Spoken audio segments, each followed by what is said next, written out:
Ahí está. Vamos a empezar a grabar y vamos a compartir nuestra pantalla. Entonces, parece que es esta. Sí, esta es. Hice una presentación bastante colorinche para que sea más hermosa, ¿no es cierto? Para que nos podamos motivar con esto. ¿A cuántos de ustedes les gustan los costos?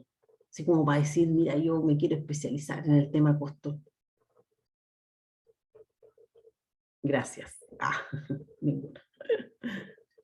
A mí me llama bastante la atención. Pero ustedes ven, nosotros hemos revisado siempre los costos desde una mirada como de la manufactura, ¿verdad? Pero los costos están en todo. Ustedes quieren comprar algo, lo que sea, un celular, una cartera, un par de zapatos, y todo tiene un costo, ¿sí o no?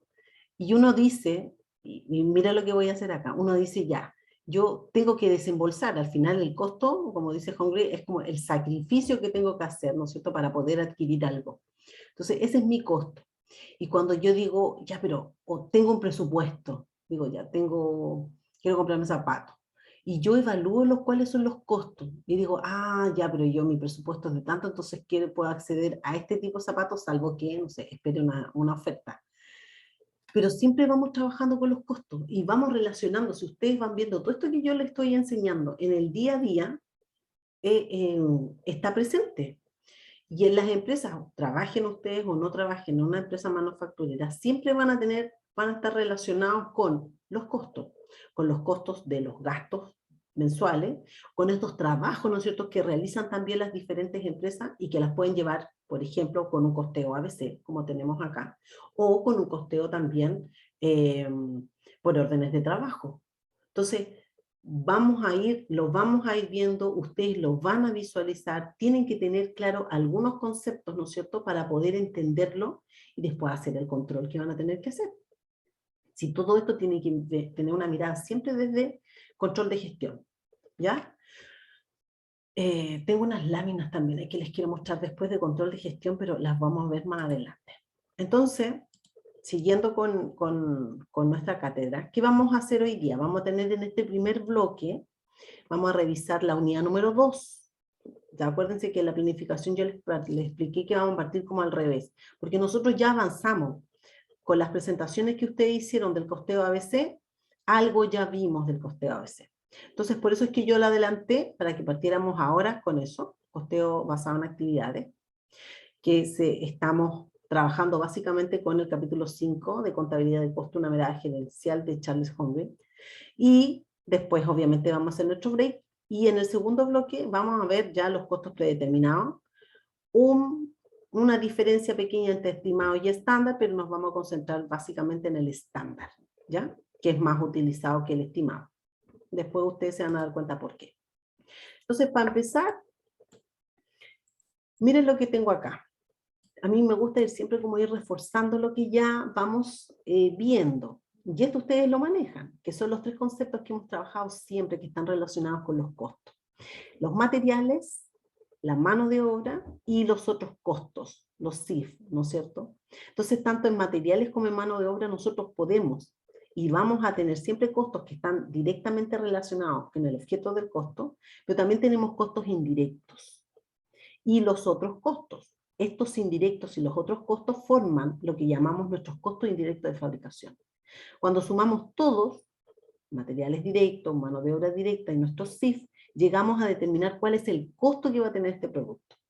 ¿Dónde está la complejidad, chiquillos, aquí, en este esquema? ¿En qué hay que concentrarse más cuando yo estoy o quiero estimar el costo de un producto? ¿En los materiales directos, en la mano de obra directa o en los CIF?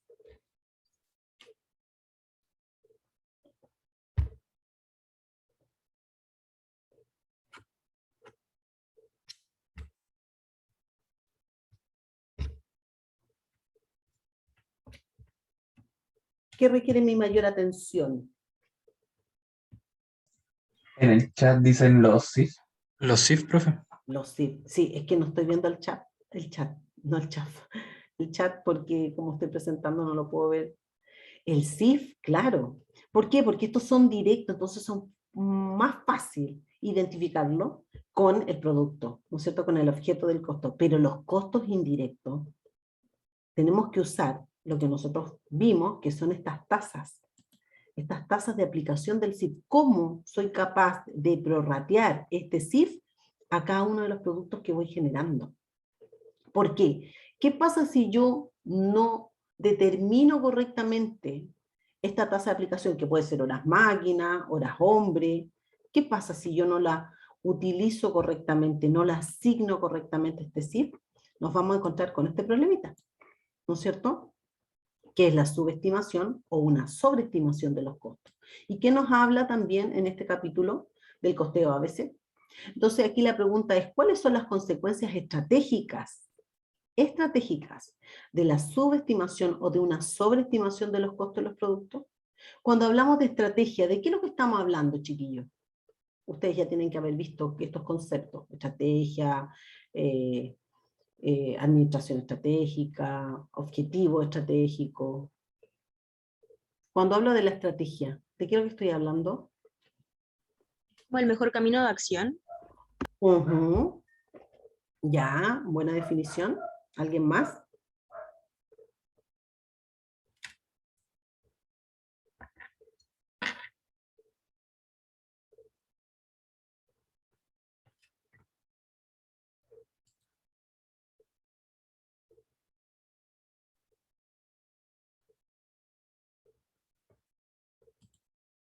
¿Mm? El camino de acción, ¿qué más? ¿Qué más es la estrategia? Son series de caminos meditadas, o sea, uno tiene que saber qué hacer para poder llegar o cumplir un objetivo. Ya.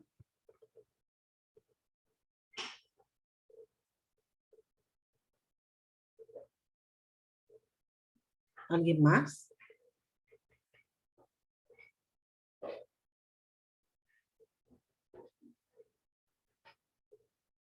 Definición de estrategia.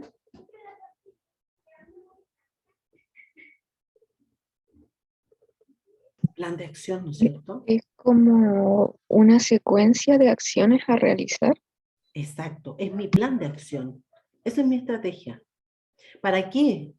¿Para qué las empresas generan una estrategia? Porque quieren lograr un objetivo. O quieren lograr una ventaja competitiva también. Claro, o sea, tú tienes que ir desarrollando tus ventajas competitivas y comparativas en el desarrollo de tu estrategia para poder lograr tus objetivos estratégicos. Yo soy empresa. Ustedes, vean ustedes mismos como empresa, alumnos. ¿Cuál es mi objetivo estratégico en esta cátedra? Aprobar el ramo. Y podríamos agregar más cosas. Aprobar el ramo con un 5. No dar, eximirme, por ejemplo, del examen. Ese es mi objetivo. ¿Qué es lo que hago? ¿Cuál es mi estrategia? ¿Cuál es mi plan de acción para lograr eso? Estudiar, leer los textos. Pero más detallado, Gastón. Tienes que crear un plan que tú tengas seguridad de que vas a lograr eso. Entonces tú dices, mi plan es que yo voy a estudiar 2 horas todos los días, por ejemplo. Entonces la probabilidad de que no logres ese objetivo estratégico la vas minimizando. ¿Me entiendes? El plan tiene que ser detallado, muy detallado, y para eso existen las cartas Gantt. Estructuralmente. Exacto, exactamente. Porque si tú dices, claro, no, tengo que estudiar más, ya, pero ¿dónde está el plan? Sí, piensa tú que la estrategia la tiene que seguir un montón de gente en una organización y la tienes que ir bajando a cada nivel. Parte desde arriba y la tienes que ir bajando. Entonces, ¿cómo hago que el último peldaño de esta pirámide, o el primero de esta pirámide, ¿no es cierto?, la base, el piso, entienda, internalice, se motive para poder contribuir al logro de esta estrategia? Eso es una pega que es súper importante. Y cuando tú estás ahí arriba en sugerencia o en gerencia, es lo que tenéis que pensar. Tenéis un directorio, te entrega ciertos lineamientos y tú tienes que ser capaz de bajarlo y de hacer que la gente que tienes más abajo lo haga. Pero lo hagan no por un cumplir, sino que por un compromiso. Ahí está el desafío. Me estoy yendo para otro lado, yo lo sé. Es costo, pero me estoy yendo para el lado de la estrategia. Pero es que quería repasar a ver si tenían claridad en el concepto de estrategia. Porque aquí dice consecuencias estratégicas. Estratégicas, o sea, que pueden afectar mis objetivos estratégicos, que pueden afectar el cumplimiento o el desarrollo de este plan de acción. Cuando yo tengo una subestimación o una sobreestimación de los costos en un producto. ¿Por qué? Porque cuando yo subestimo un producto se consume un alto nivel de recursos, pero se reporta que tiene un bajo costo. Ahí estoy subestimando. Y cuando sobreestimo, el producto que consume un bajo nivel de recursos, se reporta que tiene un alto costo por unidad. Entonces, ¿qué pasa? Como dice acá abajo, los productos que están subcosteados, reciben un precio que es insuficiente y generan pérdidas como resultado. Claro, porque está subcosteado. Entonces yo creo que el costo es 100 y quiero marginar un 50%, entonces lo tengo que vender a 150. Pero resulta que lo vendo a 150 y mi costo era 120. ¿Estoy marginando el 50%? No, estoy marginando un 30%. ¿Me entiendes la idea? Sí, profe, sí se entiende. ¿Para qué tengo una empresa? Para generar utilidades. Por lo tanto, los costos es un tema súper sensible y se manipula de tal manera, quizás la palabra no es la correcta manipular, pero se trabaja de tal manera en la empresa que tú tienes, lo primero, cuando los resultados no están siendo los que uno estima, es atacar los costos. Y uno corta por los costos fijos, o sea, con los costos más sencillos de atacar, no se va inmediatamente al producto, se va a la mano de obra, ¿no es cierto? Que es un costo como sencillo de identificar y de reducir. No se coloca al tiro a analizar, a ver mejor, veamos el proceso productivo y dónde podemos optimizar nuestros costos, eso lo hace después ya en segundas instancias. En primera instancia ataca la mano de obra. Entonces es estratégico por esto, porque yo empresa, mi estrategia es un margen. Yo quiero generar utilidades. ¿Por qué? Porque tengo accionistas detrás que pusieron su plata acá porque quieren obtener dividendos. Porque si no van a ganar nada, entonces se van a llevar su inversión a otro lado. Entonces es estratégico porque me está afectando en mi objetivo estratégico. Si las ventas, dice, aportan menos ingresos que el costo de los recursos que emplean, o sea, me sale más caro que lo que yo creo que estoy obteniendo. Los productos que están sobrecosteados también me afectan de manera estratégica, porque va a generar un precio que es excesivo y yo ¿qué hago? Pierdo competitividad y pierdo mercado. Quedo fuera del mercado, no tengo un precio competitivo.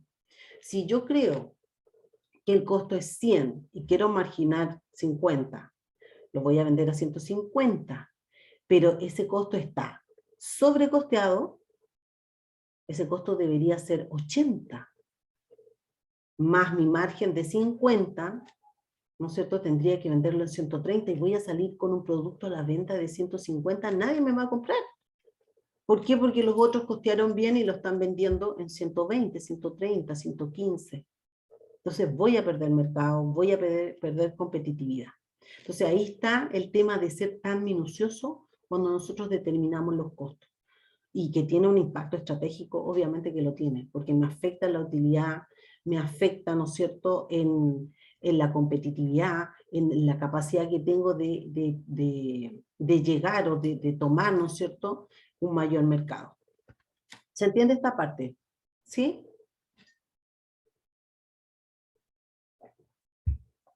¿Vamos bien? Sí, profe. Ya. Sí, profe. Oiga, y una consulta, ¿y qué pasa cuando eso mismo que dice usted, pero por ejemplo, es líder en el segmento? ¿Ya? ¿Ya? Soy líder en el segmento, ¿ya? ¿Y? Por eso, y cuando pasan subestimación y sobreestimación y aún así son líder, eso igual afecta a los anteriores o a los que vienen debajo, ¿no? Claro, o sea, si tú Porque si eres... dicen, ah, subieron el precio, por algo subieron el precio. Ah, ya, te entiendo. Claro, pero tú vas a dejar de ser líder. O sea, puedes tener el liderazgo a través de una línea de producto y tomar un gran segmento del mercado. Pero resulta que va a ser líder hasta que los clientes dejen de tener esta... o sea, hasta que los clientes se den cuenta que hay otro producto que es más barato y que tiene las mismas características que el tuyo, pero es más barato. Entonces, esta confianza, esta, ¿cómo se llama la palabra? Se me fue. Que son no fiables, no es la palabra fiable. Fidelidad.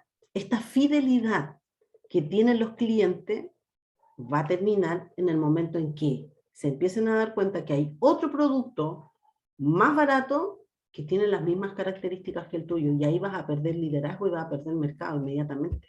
Y después, además, pierdes confianza. Y recuperarla ya es un tema muy complejo en el mercado. Muy complejo, porque los clientes, salvo en algunos productos que son muy específicos, son fieles. Porque tienen otros, porque el producto no es solamente el producto, sino que hay un servicio, ¿no es cierto? Por ejemplo, cuando nosotros vamos a la peluquería, nosotros podemos ir a no sé, yo por ejemplo, ya que me tinturo el pelo, no por las canas, obviamente, ¿ya? Por el cambio de color. Yo que voy a una peluquería, voy siempre a una. ¿Por qué? Porque no es solamente porque me tintura el pelo, si eso lo puedo hacer quizás con los mismos productos en otras y en otras, pero es que hay servicios adicionales extra que me entregan. No sé, me sirven un cafecito, buena revista, o colocan una película en la tele, no sé. Hay cosas, o simplemente la buena conversa, ¿me entienden? Entonces, eso también va comentando y eso genera fidelidad de los clientes. Eso pasa en algunas áreas, pero en otras, donde tenéis solamente un producto, y tú, como dice Gastón, tienes el liderazgo, pero aparece y estás con un precio que no es el precio de mercado, que es un precio que está sobre, por ejemplo, el valor de mercado, un precio que está sobrecosteado, va a llegar un momento en que la fidelidad de los clientes se va a ir porque va a notar que hay un producto de igual calidad, pero a menor precio. Y desapareció tu liderazgo. ¿Me entiendes, Gastón? Perfecto, como la abuela. Maravilloso. Entonces, ¿nosotros qué tenemos que hacer? Hay que ir mejorando los sistemas de costeo. Es fácil la escritura, es fácil decirlo. Lo complejo es poder hacerlo. Porque lo primero que hay que considerar para hacer un mejoramiento de un sistema de costeo es que lo conozcas primero. Primero hay que conocer ese sistema de costeo. Un sistema de costeo mejorado reduce el uso de promedios amplios para la asignación del costo de los recursos a los objetos del costo. Claro, porque lo sencillo es eso, es promediar. Ya, el promedio, pum, todo igual. Pero resulta que ahí tú estás tomando un tremendo riesgo. ¿Por qué? Porque como estás dividiendo en partes iguales, estás sobrecosteando, subcosteando diferentes productos. Y te está afectando en tu utilidad o en tu participación de mercado. Por lo tanto, ¿qué es lo que tenemos que hacer? Mejorar ese sistema de costeo. ¿Cuáles son las razones para mejorar un sistema de costeo? Aquí se los noté. Primero, que hay un incremento en la diversidad de productos. Es decir, que aumente la cantidad de productos que tú estás vendiendo. Entonces, obviamente que ahí el uso de promedio te va a generar costos distorsionados. Si hay un incremento en los costos indirectos, si notas exponencialmente que están aumentando tus costos indirectos, automáticamente tienes que hacer también un mejoramiento de tu sistema de costeo. Buscar, como dice acá, una tasa de aplicación de los SIP que sea representativa para cada grupo. Competencia en el mercado de productos. Si aumenta la competitividad del mercado, la gerencia requiere información de costos que sea más exacta. Es la forma en que va a poder mejorar este sistema de costeo, es la forma en que va a lograr competir de igual a igual en el mercado y no perder segmentos del mercado. ¿Me entienden la idea? Entonces, 3 razones. Cuando o sea, son 3 alertas, yo lo puedo mejorar siempre, pero hay 3 alertas. Incremento en la diversidad de productos, está generando más productos, incremento en los costos indirectos, aumentaron mucho tus costos indirectos, o mayor competencia que te está presentando el mercado.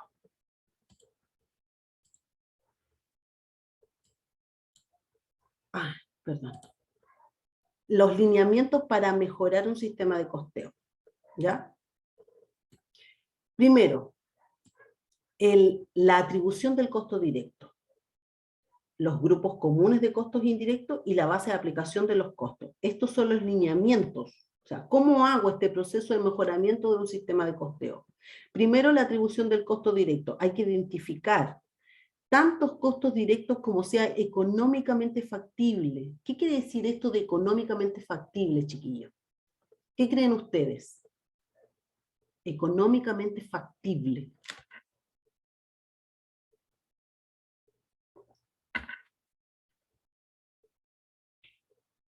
¿Mm? Yo creo que la forma de registrar ese costo directo no sea más difícil que como de los costos, que sea más caro que producirlo, no sé cómo explicarlo. ¿Ya? Pero supongo que no puede ser muy caro tampoco, porque si no, no sería rentable para la empresa. Exactamente, eso es. Que el beneficio, ¿no es cierto?, de poder identificar estos costos sea mucho mayor que el costo de obtenerlos. ¿Por qué? Porque el identificar tantos costos, ¿qué requiere? Requiere gente, requiere aplicaciones, informática, requiere horas. Entonces, si eso a ti te sale más caro que el beneficio que te va a reportar, poder identificarlos, entonces no es económicamente rentable. A eso es lo que se refiere.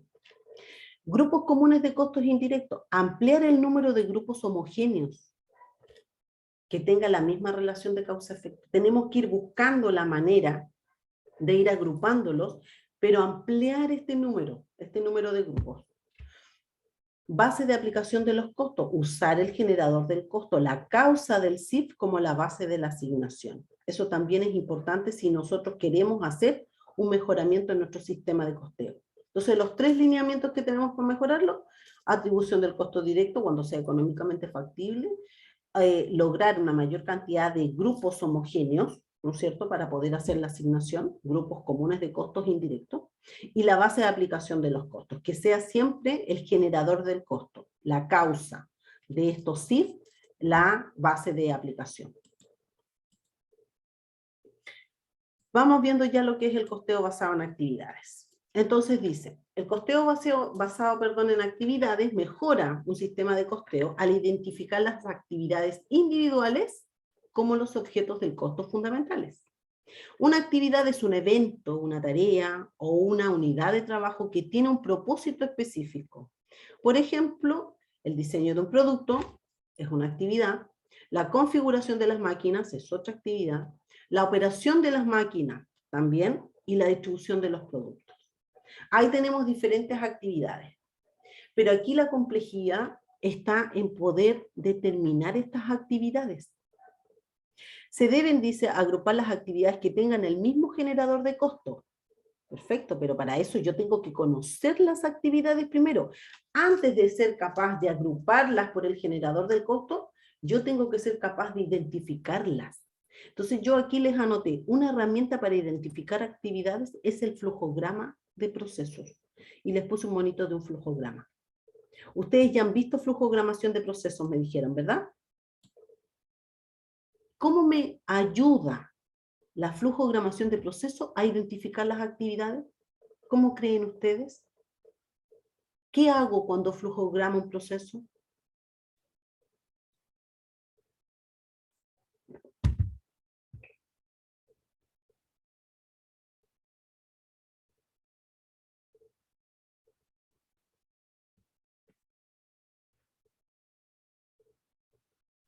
¿Qué estoy haciendo aquí? ¿Qué hace el monito este? ¿Qué está haciendo? Lo que dice ahí, profesora, agrupando actividades que tengan el mismo generador de costos. Cuando yo flujogramo un proceso no hago eso. Gastón. Se visualizan todas las actividades. Todas, exactamente. Tú haces un dibujo, un mapa, como los mapas conceptuales, ¿no es cierto? Haces un mapa de un proceso. Ejemplo, el proceso de, no sé, muy sencillo, cocinar. Hoy día yo hice poroto. Listo. Día lunes, lunes de porotos. ¿Cómo hago este proceso? ¿Cómo es el flujo de este proceso? Bueno, ¿qué es lo primero que hago? Entonces yo voy anotando todas las actividades que hago. No sé, en la noche dejé remojando los porotos, ahí inició mi actividad. En la mañana los pesco, ¿no es cierto? Los pongo a cocer, después saco todos los materiales que necesito, y con todos los materiales preparo, ¿no es cierto? Caliento agua por si se me secan los porotos, qué sé yo, después aplico los fideos, finalmente termino con mi plato de poroto y mis niños se los comen. Flujogramo todo el proceso, y yo voy viendo y digo, por ejemplo, ya, porotos, qué sé yo. ¿Le echo selga o no le echo selga? Tomo una decisión. Entonces ahí hacemos el triangulito que aparece aquí, ¿no es cierto?, de las decisiones. Es lo mismo, ¿le pongo o no le pongo a selga? ¿Le pongo o no le pongo estas cuestiones, cómo se llaman, de longaniza, no sé, o de cualquier tipo de carne? Entonces, yo cuando flujogramo, describo todo lo que pasa. No como debe ser, porque acuérdense que la flujogramación tiene dos etapas, la flujogramación inicial y la reingeniería del proceso.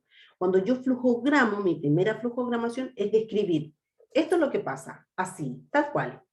Cuando lo vuelvo a leer, que es la reingeniería del proceso, yo hago las modificaciones y digo, esto debería ser así, porque voy a eficientar ese proceso. Eso es control de gestión, chiquillos, la primera etapa, levantamiento de las actividades. Lo primero que van a hacer cuando lleguen a trabajar para poder entender cómo funciona algo es hacer un flujograma del proceso.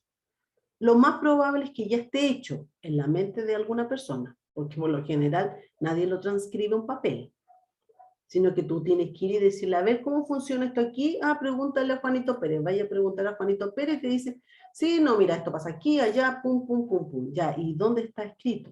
En ninguna parte. Lo que primero hay que hacer es siempre escribirlo, de manera tal que cualquier persona que llegue, también a eso es eficiencia. Lo puede leer y no tiene que andarle preguntando a uno y a otro quién se sabe cómo es todo el proceso. Entonces aquí es lo mismo. Yo quiero identificar las actividades, pero para poder identificar las actividades que hay en un proceso, o sea, me ayudo con una de estas herramientas, que es la flujogramación. Entonces flujogramo un proceso y te voy detectando las actividades.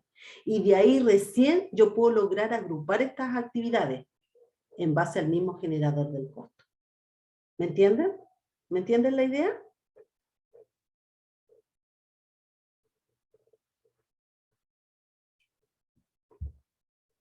¿O no se entiende? Sí. ¿Sí? Sí, profe. El Gastón así. Juan Pablo, ¿me entiendes? ¿Me captas la idea? Sí, profe, perfecto. Ya. Entonces, ¿qué más tenemos por acá? ¿Cómo funciona el costeo basado en actividades? Primero, yo acumulo los costos indirectos para cada una de las actividades en una organización. Después asigno los costos de esas actividades a los productos o servicios. Los junto primero, los acumulo por actividad y después hago la asignación hacia los productos. ¿Y qué me permite hacer este costeo basado en actividades? Establecer con una mayor precisión cuáles son los costos para mejorar la toma de decisiones. Porque acuérdense que el costeo basado en actividades tiene por objeto esto, mejorar la toma de decisiones. Es una herramienta también estratégica o de dirección estratégica, el costeo ABC. Y recuerden también que el costeo ABC se puede llevar en paralelo, ¿no es cierto?, con otros sistemas de costeo. El costeo, dice, de los productos debe comprender el costo de las actividades necesarias para fabricarlo. El sistema ABC se basa en la agrupación de centros de costo que conforman una secuencia de valor de productos y servicios de la actividad productiva de la empresa. Lo más importante es conocer el origen de los costos para obtener mayor beneficio posible de ellos, minimizando todos los factores que no añadan valor. Eso también es importante. Cuando nosotros estamos haciendo esta misma flujogramación, ¿no es cierto?, a través de cualquier diagrama de flujo, de un proceso, vamos a detectar que también hay actividades que no añaden valor al proceso. También ahí estamos optimizando y podemos hacer más eficiente ese proceso. ¿Qué me dice? El costeo tradicional los costos indirectos de fabricación se asignan utilizando como base los productos, ¿verdad? Lo que vimos antes. Pero en el ABC, el costo indirecto de fabricación se asigna a las actividades, ¿ya? A las actividades que se realizan para producirlos. Entonces, el costeo ABC se asigna a las actividades que se realizan para producir un producto, y el costeo tradicional, el CIF, se asigna directamente a los productos. Aquí el gran tema es cómo identifico todas estas actividades, que yo ya se los expliqué. Entonces, el costeo ABC se basa en el principio que dice que la actividad es la generadora de costos y que los productos consumen actividades. Lo vuelvo a leer. ABC se basa en el principio que dice que la actividad es la generadora del costo y que los productos consumen esas actividades. Los productos generan actividades y las actividades generan costo. El producto genera actividad y esa actividad es la que genera el costo. ¿Cuál es el objetivo entonces de este costeo ABC? Gestionar costos en actividades que agreguen valor y reducir costos eliminando actividades con poco valor o rediseñando las mismas. Aquí también es sencillo anotar o escribir, rediseñar las actividades. En la práctica no es tan sencillo hacer un rediseño de las actividades. Si, por ejemplo, algo que no aporta valor tiene que ver con la etapa de la fabricación del producto, con el moldeo o modelaje de un producto, hacer un rediseño de eso significa modificar, ¿no es cierto?, un programa, hacer ajustes en mis maquinarias. Por lo tanto, tampoco es tan sencillo. Tengo que ver cuál va a ser el beneficio que me va a aportar realmente para poder hacer un rediseño de ese proceso, por lo menos en esa parte. Por lo tanto, sí, hay otras actividades que son fácilmente eliminables, ¿no es cierto? Y con los cuales yo puedo mejorar o hacer más eficiente mi proceso y mis actividades. Y por lo tanto voy a tener, por otro lado, un menor costo, ¿verdad? Si lo hago más eficiente, el costo de esa actividad va a disminuir y por lo tanto el costo que se va a ir a mi producto también va a ser más pequeño. Y eso me va a permitir ser más competitivo, ¿verdad? Tomar mejores decisiones, etcétera, etcétera, etcétera. Veamos aquí, porque existe una jerarquía de los costos. Una jerarquía de los costos dice clasifica los diversos grupos comunes de costo de las actividades, tomando como base los diferentes generadores de costo o base de asignación de los costos. Los sistemas ABC usan una jerarquía que tiene 4 niveles. El primer nivel son los costos a nivel de unidades de producción. El segundo nivel son los costos a nivel de lote. El tercero, costos de mantenimiento del producto, y el cuarto, costo de mantenimiento de las instalaciones. Los costos a nivel de unidades de producción son los costos de las actividades que se ejecutan. Voy a poner esto para acá. Son los costos de las actividades que se ejecutan sobre cada unidad individual de un producto o servicio. Energía, depreciación, reparación de maquinaria. Ese es el primer nivel, los costos, llevarlos a un nivel de unidades de producción. El segundo son los costos a nivel de lote, que son los costos de actividades relacionadas con un grupo de unidades de un producto o servicio. Ahí tenemos costos de configuración de las máquinas, por ejemplo. El más utilizado, porque la verdad es que este es complejo. El más utilizado, costo a nivel de lote. La tercera jerarquía son los costos de mantenimiento del producto, que se refieren a actividades que dan apoyo a productos o servicios individuales indistintamente del número de unidades o lotes. Y por último, los costos de mantenimiento de las instalaciones, que son los costos que no se pueden atribuir a productos o servicios individuales, pero que apoyan a la organización en su conjunto. Ahí nosotros tenemos los gastos que están, o los costos más relacionados con el tema administrativo, la vigilancia, etc.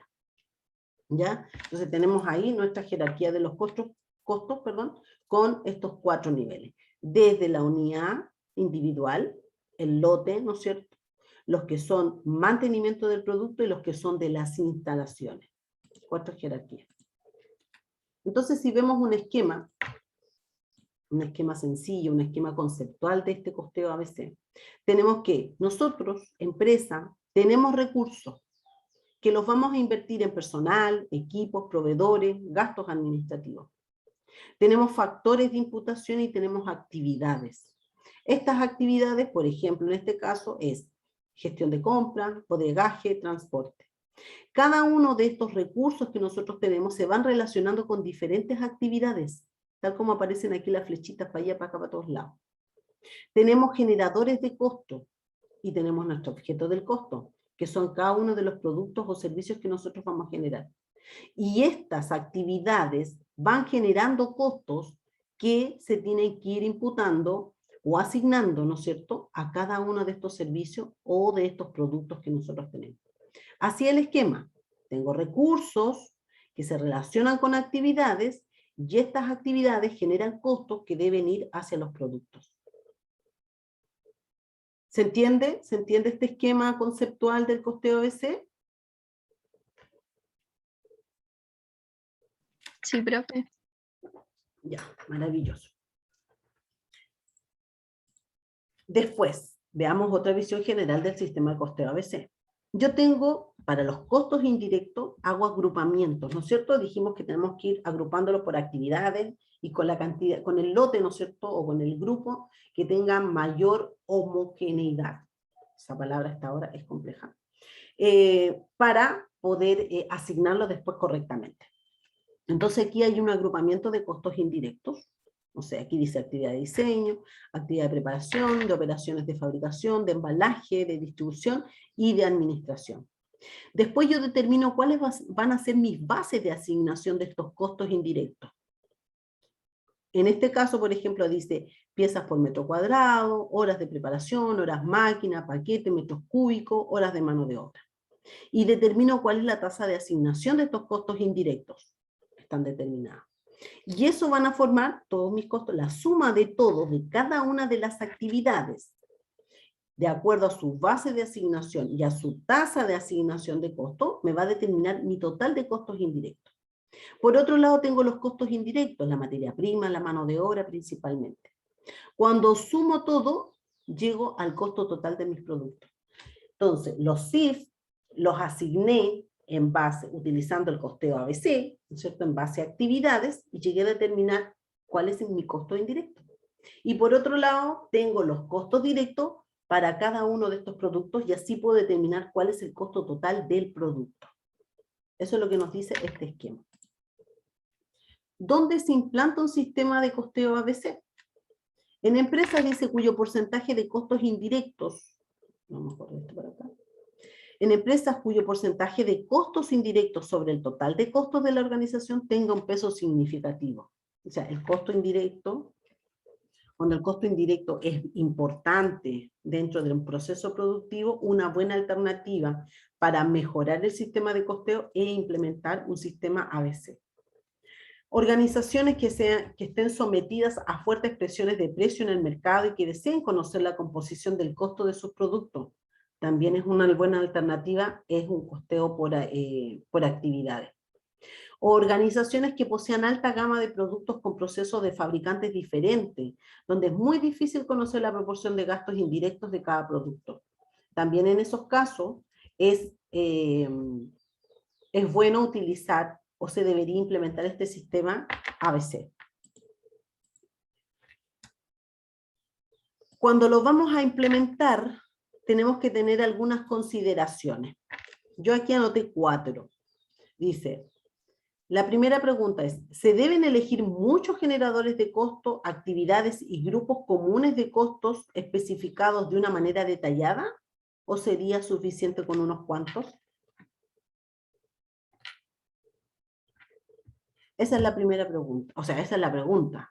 Yo debo elegir muchos generadores de costos, muchas actividades y muchos grupos comunes de costo específicos de manera detallada, o solo unos pocos, o solo unos cuantos. Entonces, ¿qué es lo que tengo que considerar? Lo mismo que vimos recién, el costo versus el beneficio, como primer concepto. Se deben ponderar los costos contra los beneficios, o sea, hacer todo esto ¿es más beneficioso que el costo de hacerlo? Si es así, lo hago. Estimación de los costos. ¿Se requieren muchos cálculos para determinar los costos de los productos y los servicios? Si hay muchos cálculos, significa que también voy a tener muchas horas hombre trabajando, ¿no es cierto? Y voy a tener que implementar también en tecnologías de información, como dice más abajo, para poder determinar todos estos cálculos. Ahora, si es tan detallado, tengo tantas actividades, ¿es probable que hayan errores en la base de aplicación? Claro que sí. La información de los costos no es fiable. Es probable que no haya errores. Entonces, todo este trabajo que hicimos de tanto detalle, de tanto gasto, ¿no es cierto? Y de tanta estimación, puede que aún así tenga errores. Y ahí, el costo tampoco va a ser fiable. Entonces, hay que también tener ojo con eso. Y la tecnología de la información. Un costeo detallado y muchos grupos requieren más aplicaciones para calcular los costos en cada grupo. Entonces, efectivamente, también vamos a tener por ese lado otro costo que dice relación con la tecnología de información. Por lo tanto, todas estas consideraciones, por lo menos estas 4, hay que tenerlas presentes cuando queremos implementar un sistema de costeo ABC. Entonces, lo primero que ustedes le van a decir, cuando ustedes le pregunten, bueno, ¿y qué te parece a ti? Tú como ingeniero en control de gestión, ¿crees que es factible implementar un sistema de costeo ABC acá? Ustedes ya van a tener un tiempo, ya van a conocer las actividades, el proceso productivo, van a decir, oye, me acordé que la profe Ingrid me dijo que lo primero que tenía que hacer era flujogramar el proceso para conocerlo, tiene su flujograma listo, e inclusive la reingeniería del proceso, ya todo listo. Le van a preguntar eso. ¿Qué van a decir ustedes? Estas 4 cosas. A ver, analicemos. ¿Cuál va a ser el costo versus el beneficio? ¿Tenemos las competencias también técnicas para poder hacerlo? ¿Tenemos la tecnología de información? ¿Tenemos la competencia de las personas, no es cierto, que hay que realizar los cálculos? Ahora, si tenemos tanto, ¿cuál es la probabilidad de que la información efectivamente, en base a nuestras características como empresa, no tenga errores en la información? Porque si tiene errores, toda esta pega que hicimos no va a ser muy beneficiosa. Entonces, no se olviden de esta parte, chiquillos. ¿Se va entendiendo? ¿Estamos bien?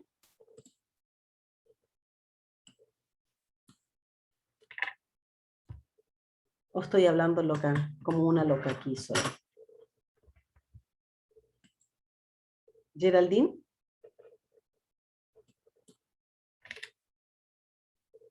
¿Se entiende? Sí, profe, todo perfecto. Sí. Se entiende todo, pero Sí. Ya, súper. Necesito feedback. Es parte de control de gestión, el feedback. Ahora, hay un concepto que es ABM, y que si usted lo ven en la planificación también hablamos de ABM. ABM es la administración basada en actividades. Es un método de toma de decisiones gerenciales. Por eso es que el costeo basado en actividades tiene por objeto, ¿no es cierto?, ayudar en la toma de decisiones. Pero ahí hablamos de ABM, administración basada en actividades. ¿Qué me dice ABM? La administración basada en actividades ABM usa información del costeo basado en actividades. ¿Para qué? Para mejorar la satisfacción del cliente y para mejorar la rentabilidad. Entonces yo, ¿qué es lo que hago?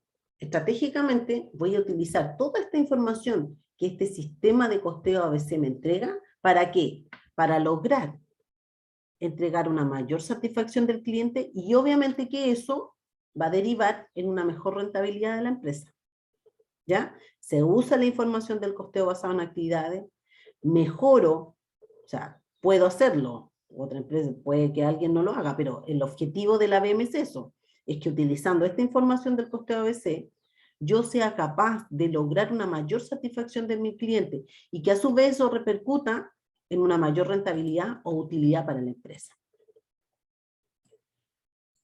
El ABM incluye decisiones sobre, básicamente 3 conceptos: decisiones de fijación de precio y de mezcla de productos, proporciona a los gerentes información sobre los costos de fabricar y de vender diversos productos. Esta información, imagínense, proporciona a los gerentes información sobre los costos de fabricar y vender diversos productos. O sea, ahí está el centro el core business, ¿ah? Como se dice, el core business del negocio es vender tu producto. Y te están diciendo aquí, con el ABM, tú puedes obtener información sobre los costos de fabricarlo y de vender. Maravilloso, estratégicamente maravilloso.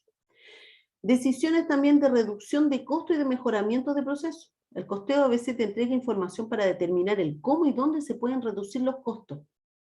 Acuérdense lo que vimos, la flujogramación del proceso. Vaya a tener súper claro ahí, mirando todo el proceso, dónde están los puntos que se puede hacer estas mejoras. Siempre dentro del proceso de mejora continua, ¿no es cierto? Estamos hablando que la empresa, la organización, es un sistema abierto que interactúa con su medio ambiente, que recibe información del exterior, que entrega información hacia el exterior, y esa información retroalimenta este proceso, ¿no es cierto? Teoría general del sistema. Decisiones de diseño. La gerencia puede evaluar la manera en que sus diseños y procesos afectan las actividades y los costos, pudiendo identificar nuevos diseños y reducir costos. Aquí, como les decía recién, es un poco más complejo. O sea, si efectivamente yo me doy cuenta que en el diseño es donde tengo mayor ineficiencia, tendría que evaluar si esta modificación del diseño efectivamente se puede realizar, si está acorde, ¿no es cierto?, a las políticas que tiene la empresa. Es un poco más sensible esta parte, requiere mayor análisis, pero el costeo ABC y este ABM, que es la administración basada en actividades, me permite también tomar esta decisión. A lo mejor mi decisión va a decir, no, me voy a quedar así como estoy, pero ya me está entregando información. O sea, llevar este sistema de costeo por actividades, a pesar de que no es una forma sencilla, sobre todo imagínense en empresas grandes, donde hay muchas actividades, es un trabajo que es complejo, pero también te entrega por otro lado mucha información, sobre todo información para la toma de decisiones, como las que yo aquí les acabo de señalar. ¿Estamos claros hasta aquí?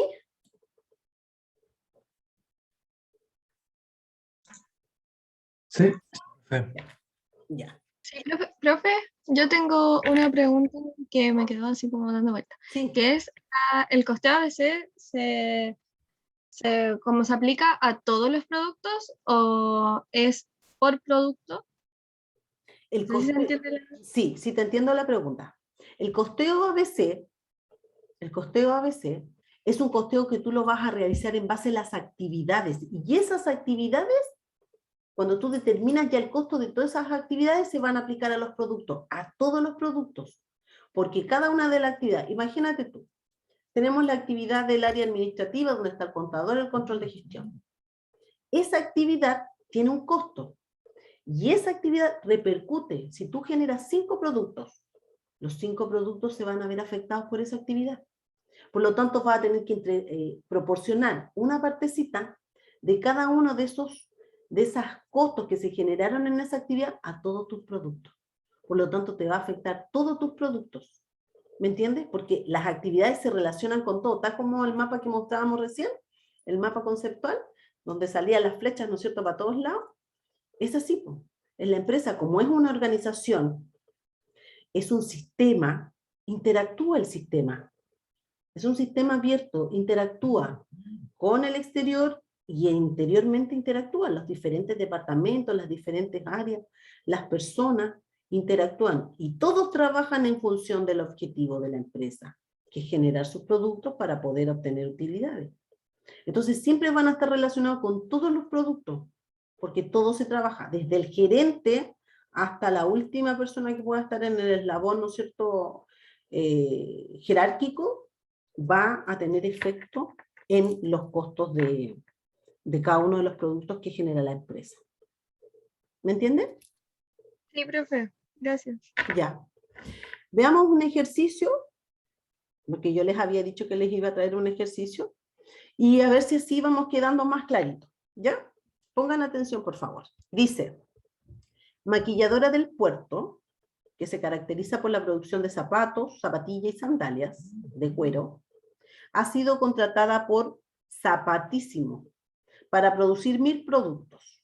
Estos 1000 productos son 300 zapatos, 400 zapatillas y 300 sandalias. Sabiendo que maquilladores del puerto utilizan método ABC para el costeo de sus productos, determine el precio de producción unitario para cada producto de acuerdo al lote de producción correspondiente. A continuación se proporcionan un resumen de los costos directos de producción y de los indirectos de fabricación por actividad. Aquí ya nos están entregando cuáles son las actividades y cuál es el costo por actividad. Entonces, ¿qué me dice? Me dice que los costos directos, yo tengo materiales directos para los zapatos, 12, para las zapatillas 10 y las sandalias 9. Mano de obra directa para los zapatos 7, las zapatillas 12 y las sandalias 10. Por lo tanto, eso me da un costo primo de los zapatos de 19, de las zapatillas 22 y de las sandalias 19. Y aquí tengo las unidades que tengo que producir. Eran 300 zapatos, 400 zapatillas y 300 sandalias. También me entregan los costos indirectos. Como es un sistema de costeo ABC, ya está separado por actividades. Entonces tengo la actividad de recepción, de diseño de ingeniería, de preparación de máquinas, de uso de máquinas y de embarque de mercancías. ¿Cuál es el importe? ¿Cuál es el costo, el CIF que tengo para cada una de estas actividades? En el caso de la recepción es 400, el diseño 350, las maquinarias 150, el uso de las maquinarias 850 y el embarque 250. Eso me da un total de CIF de 2000. ¿Y cuál va a ser la base para la aplicación de este CIF? Porque eso es lo que también tengo que determinar. ¿Cómo voy a aplicar yo este CIF? Bueno, en el caso de la recepción va a ser por el número de recepciones. Ahí me falta una E. En base al diseño va a ser por el número de diseños. La preparación de máquinas va a ser por horas de preparación, el uso de las máquinas por horas de uso y el embarque de las mercancías por el número de envíos. Entonces, ¿cuál es la cantidad que tengo para asignar estos costos? En la recepción tengo 20 unidades que son recepcionadas. 20 es el número de recepciones que yo tengo. Para el diseño tengo 6 diseños. Es el número de diseño. Para la preparación de las maquinarias tengo 15 horas de preparación. Para el uso de las maquinarias tengo 60 horas de uso. Y para el embarque de las mercancías son 25 el número de envíos que se realizan. Entonces, ¿qué tengo que hacer después? Tengo que calcular, el importe unitario. ¿Cómo calculo este importe unitario? Divido el costo total de la actividad por el número de unidades que yo estoy, en este caso, recepcionando. 400 dividido de 20 me da 20. 350 dividido de 6 me da 58,33. 150 de 15 me da 10. 850 de 60 me da 14,17. Y 250, que es el importe de la embarque, dividido de los 25 envíos, me da 10. Entonces así tengo un costo total de CIF de 112,5. ¿Ya? Entonces tengo por un lado mis costos directos, que no los voy a tomar sino hasta el final, y por otra parte tengo estos costos indirectos que ya vienen asignados por actividad. Lo único que yo hice fue calcular el importe unitario, porque aquí me dice la recepción, la base va a ser el número de recepciones, el diseño va a ser el número de diseño, la preparación de máquina, horas de máquina, el uso de la máquina, horas de uso, y el embarque, número de envío. Y me entregan también las cantidades. Mira, acá se reciben 20 recepciones, se hacen 6 diseños, 15 horas de preparación, 60 horas de uso de máquina, 25 números de envío que nosotros estamos entregando. Entonces lo único que hice yo fue calcular este importe unitario. ¿Ya? ¿Se entiende aquí?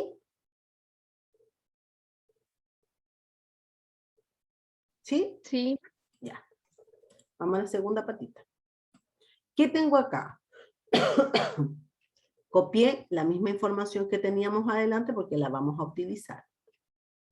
Yo ya tengo todas las actividades, entonces separo las actividades: recepción, diseño, preparación, uso, embarque. ¿Sí? ¿Qué es lo que hago entonces? Coloco mis productos. ¿Cuáles eran mis productos? Zapatos, zapatillas, sandalias. ¿Cuántas son las piezas que yo voy a recibir de zapatos, de zapatillas y de sandalias? Aquí no me dice. Aquí me dice que son solamente 20. 20 las que se reciben en recepción. Entonces yo coloqué 6 zapatos, 8 zapatillas, 6 sandalias. En el caso del diseño de ingeniería me dice que son 6 el número de diseño. yo aquí supuse que eran 2 diseños de zapato, 3 de zapatilla, 1 de sandalia. En el caso de la preparación, me dice que la preparación son 15, entonces dije 5, 5 y 5. En el caso del uso de máquinas son 60, entonces dije 15 zapatos, 30 zapatillas, 15 sandalias. Y en el embarque, que eran 25, dije 8 zapatos, 9 zapatillas, 8 sandalias. ¿Ya? ¿Qué es lo que tengo que hacer ahora? Tengo que determinar el CIF, asignar el CIF. Entonces, ¿cómo hago esto? Tal como se lo anoté acá. Digo, por ejemplo, en el caso de la recepción, yo tengo 6 zapatos. 6 zapatos. ¿Cuál es el importe unitario de esos zapatos? 20. Entonces multiplico estos 6 zapatos que se trabajan en esta área de recepción, en esta que hacen la actividad de recepción, lo multiplico por su importe unitario, que son 20, ya lo determiné, pero lo divido del total de zapatos. ¿Cuánto era el total de zapatos? 300 zapatos. Por lo tanto, si el CIF que me da para cada unidad es de 0,4. Con las zapatillas hago lo mismo. Digo, ¿cuántos son las zapatillas que se reciben acá? 8. ¿Cuál es el importe unitario de las zapatillas? 20. ¿Cuántas eran las zapatillas? 400. ¿No es cierto? Acá abajo la tenemos. Entonces, me da 0,4. En el caso de las sandalias lo mismo. Digo, son 6 sandalias. El importe unitario del CIF es de 20, pero lo tengo que dividir de las 300 sandalias. Por lo tanto, también me da un 0,4. En el caso del diseño, preparación, uso, embarque, es lo mismo. Aquí, 2, ¿no es cierto? Tengo 2, lo multiplico por su costo unitario, que son los 58,33, y lo divido si es zapato por 300, si es zapatilla por 400, si es sandalia por 300.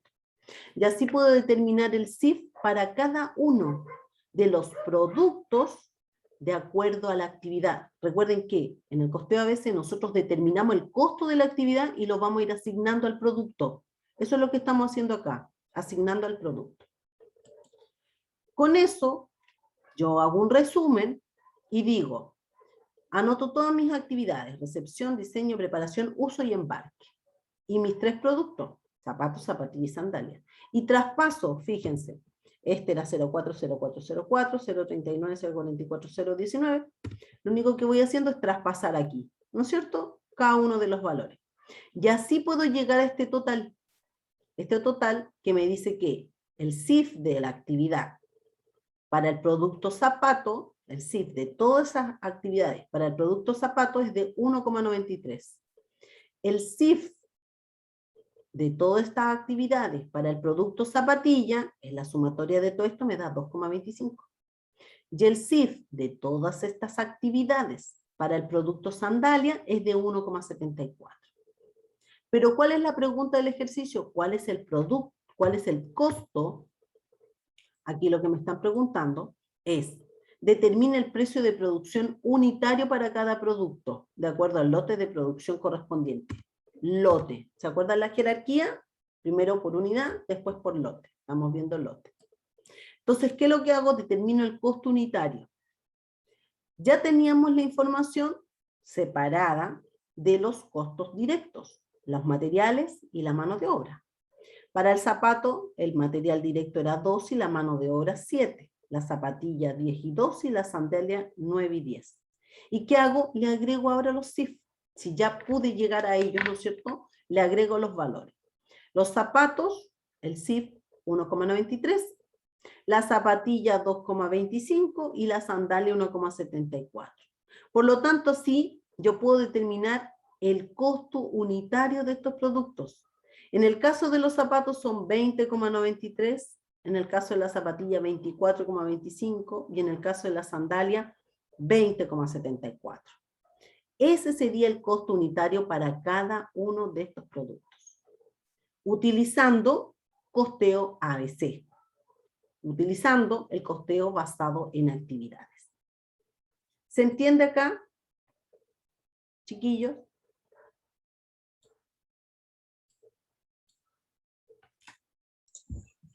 Sí. ¿Cómo? Y Yo profe, todo claro. ¿Sí, Juan Pablo? Sí, profe, todo muy claro. Ya. ¿Alguien más, una niña, me iba a hablar? No, yo dije que sí lo había entendido. Ah, ya. Ahora yo les hago la siguiente pregunta. ¿Cómo determinamos aquí el precio de venta?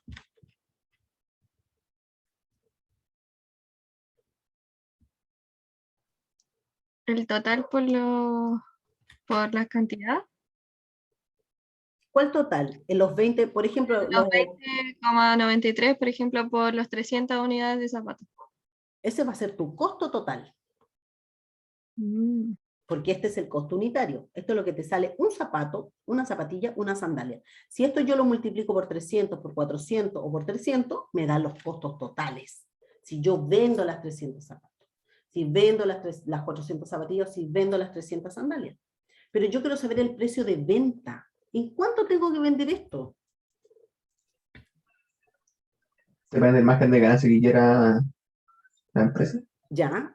Ese margen de ganancia, ¿a qué se lo aplico? El costo.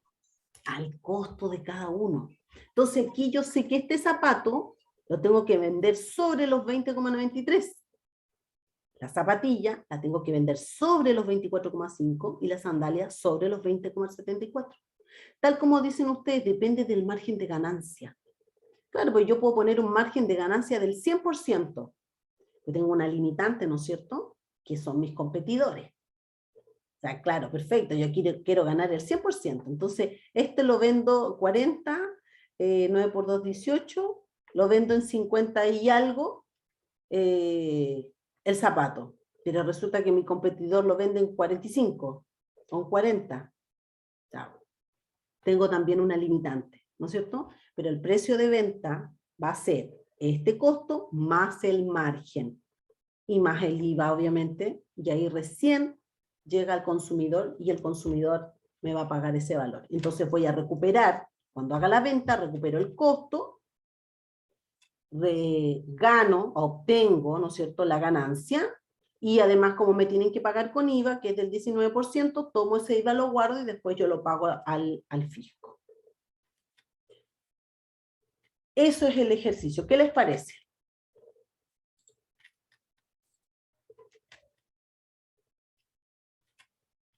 ¿Estamos bien? Sí. ¿Sí? Sí, profe. Sí, profe, estamos bien. Ya. Estamos súper entonces. Tengo que son 1/4 para las 5.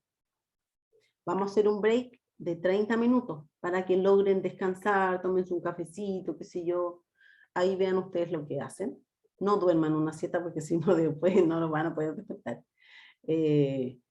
Y vamos en la segunda parte a ver materia nueva. Por lo tanto, también necesito que estén ahí concentrados y también les traigo un ejercicio, así igual que ahora, un ejercicio cortito para que podamos ir entendiendo mejor. ¿Ya? Así que nos volvemos a conectar. Yo voy a dejar de compartir. Voy a poner pause. Voy a reanudar la grabación y voy a compartir la pantalla. Esta que está acá, me parece que es... Sí. Ah, pero mira aquí el error. Ah, no, pues está bien, pues estamos a 30. Yo pensé que me había equivocado la fecha. Entonces, ya, ¿estamos atentos? ¿Están todos por ahí? ¿Sí? Sí. Ya. Todos atentos, por favor, porque esto es nuevo. Ahora, nuevo entre comillas, porque todos los costos ya, desde que partimos viendo fundamentos del costo, todos se relacionan. Pero vamos a ver primero, objetivo internalizar, conocer los costos predeterminados, las principales características de los costos estándar y comprender desde un punto de vista de gestión cómo el manejo de esta información contribuye al desarrollo de un sistema de costeo y a la toma de decisiones en la organización. Esa es la idea, ese es el objetivo que quiero que ustedes logren después de que analicemos esta unidad, ¿ya? Que se llama costos predeterminados. Predeterminado, o sea, la palabra ya nos está diciendo algo, ¿verdad? Predeterminados, antes de.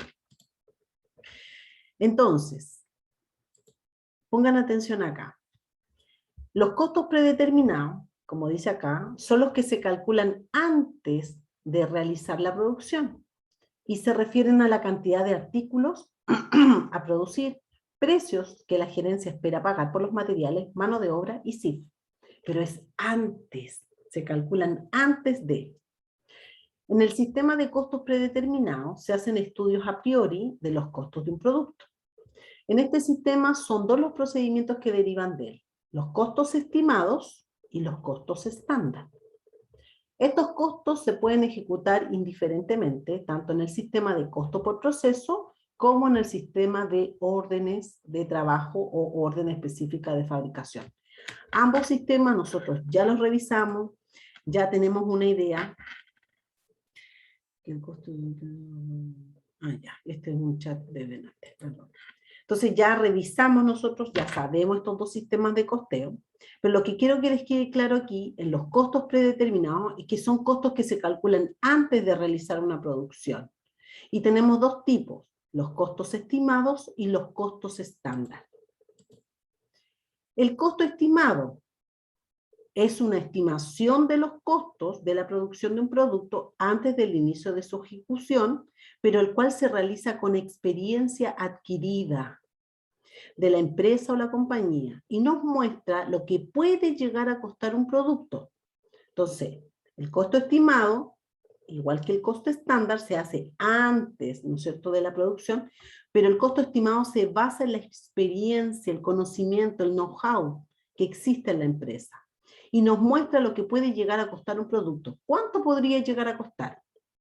Eso, la mayoría, ¿no es cierto?, de las personas que parten, o veámoslo a nivel de un emprendimiento, si uno quiere emprender, uno más o menos estima y dice, ya, esto, si hago esto, podría más o menos costarme tanto, y así lo podría vender en tanto más. Ahí estamos haciendo una estimación, estamos haciendo un costo estimado. La diferencia que tiene con el costo estándar es que el costo estándar también es un costo predeterminado, pero indica lo que debería costar.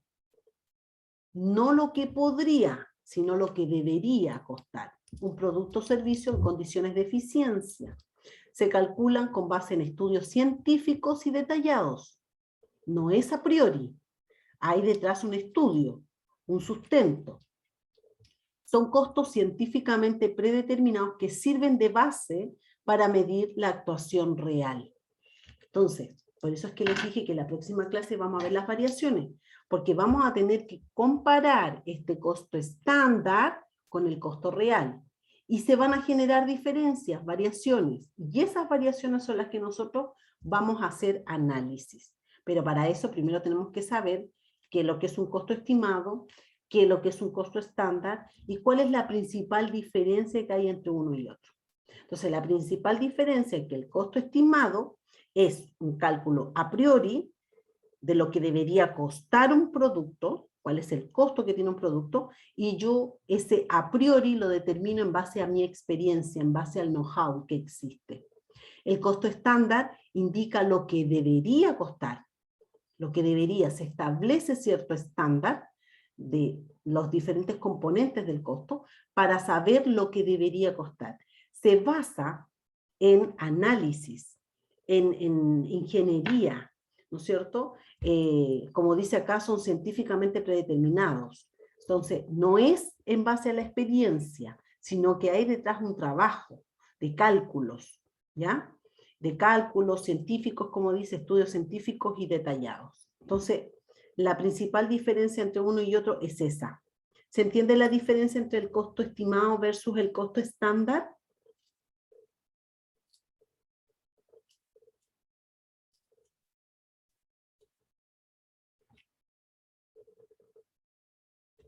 ¿Están o no, chiquillos? Sí, profe. ¿Se entiende la diferencia?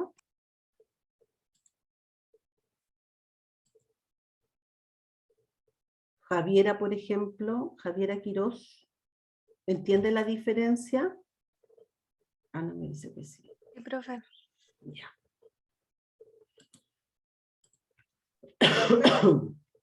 Vamos a analizar en esta oportunidad el costeo estándar. Vamos a ir viendo algunas cositas del costeo estimado, pero nos vamos a concentrar en el costeo estándar, ¿sí?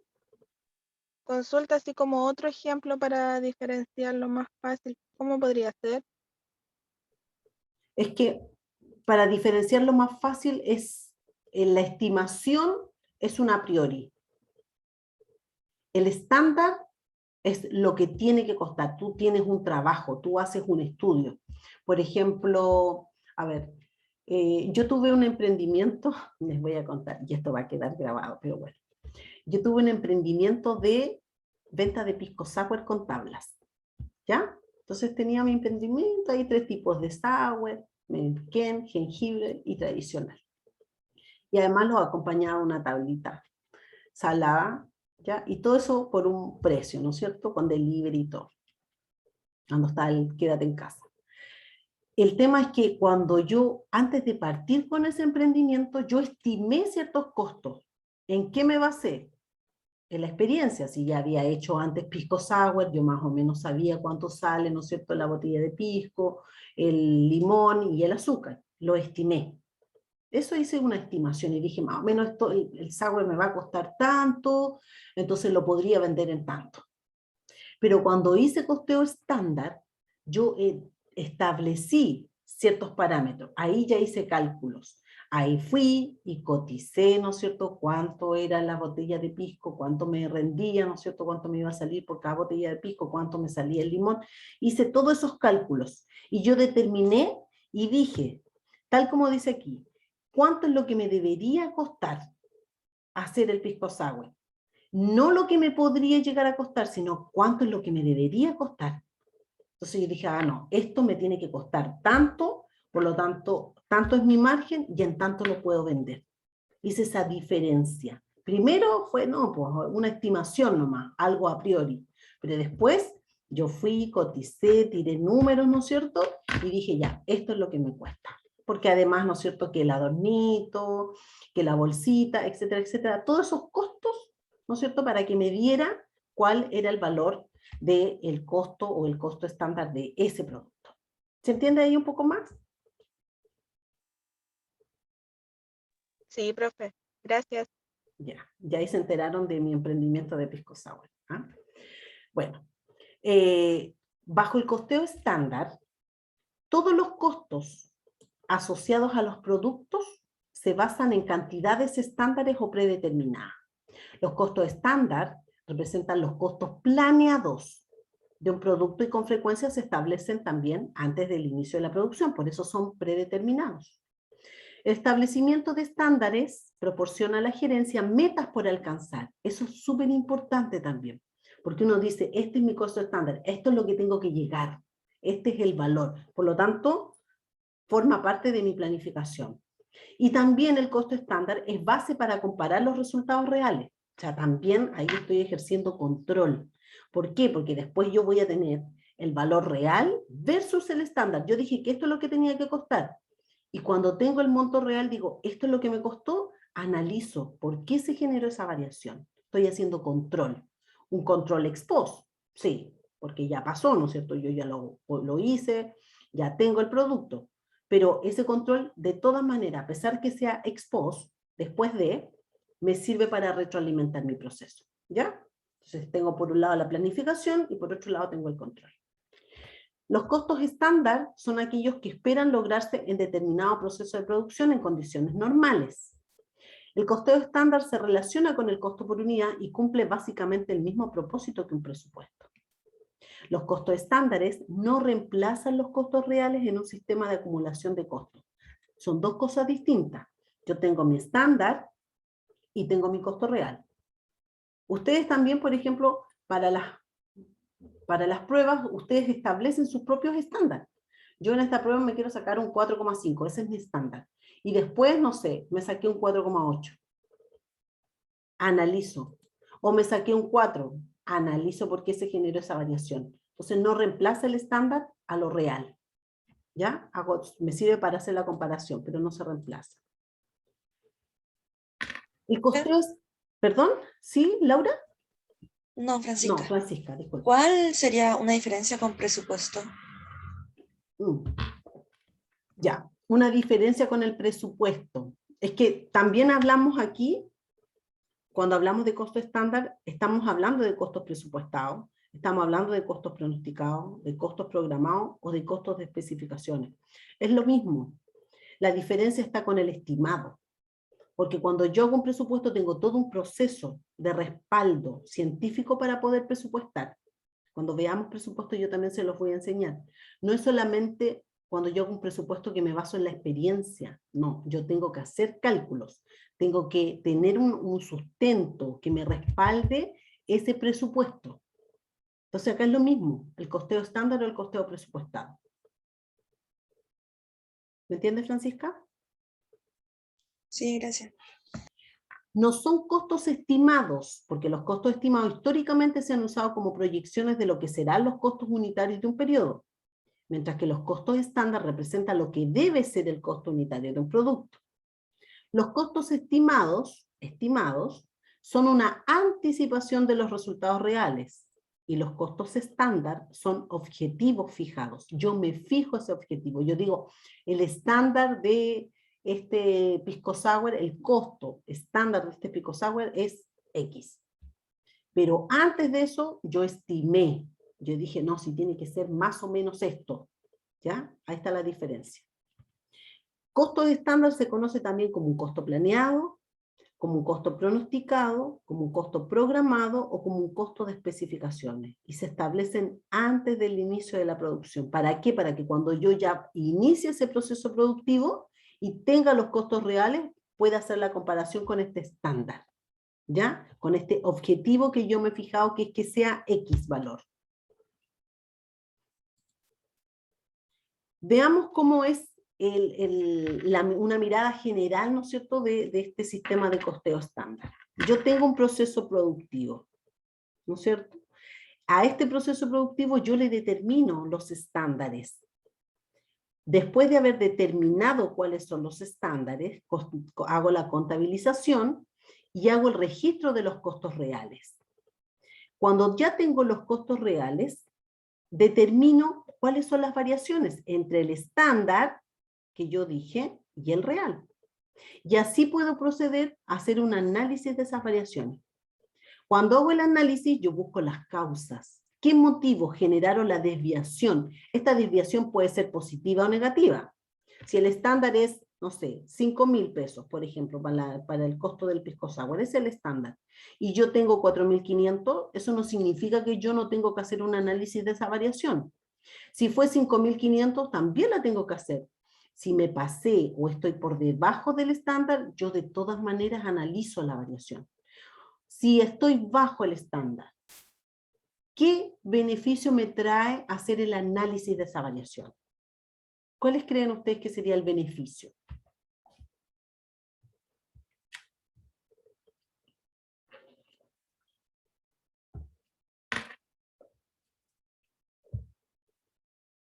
¿Para qué me sirve?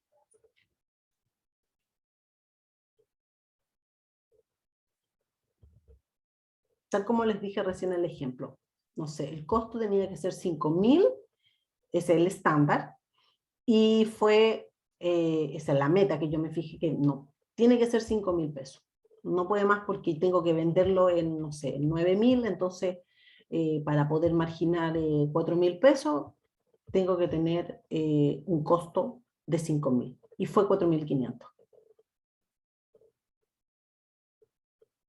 Esa variación, ese análisis de esos 500 pesos que tuve de diferencia, ¿de qué me sirve? ¿Cómo ayuda en el proceso? O porque fue 4.500 no hago nada. Digo, ah, maravilloso, porque estoy bajo el estándar, entonces no hago nada. ¿Qué creen ustedes?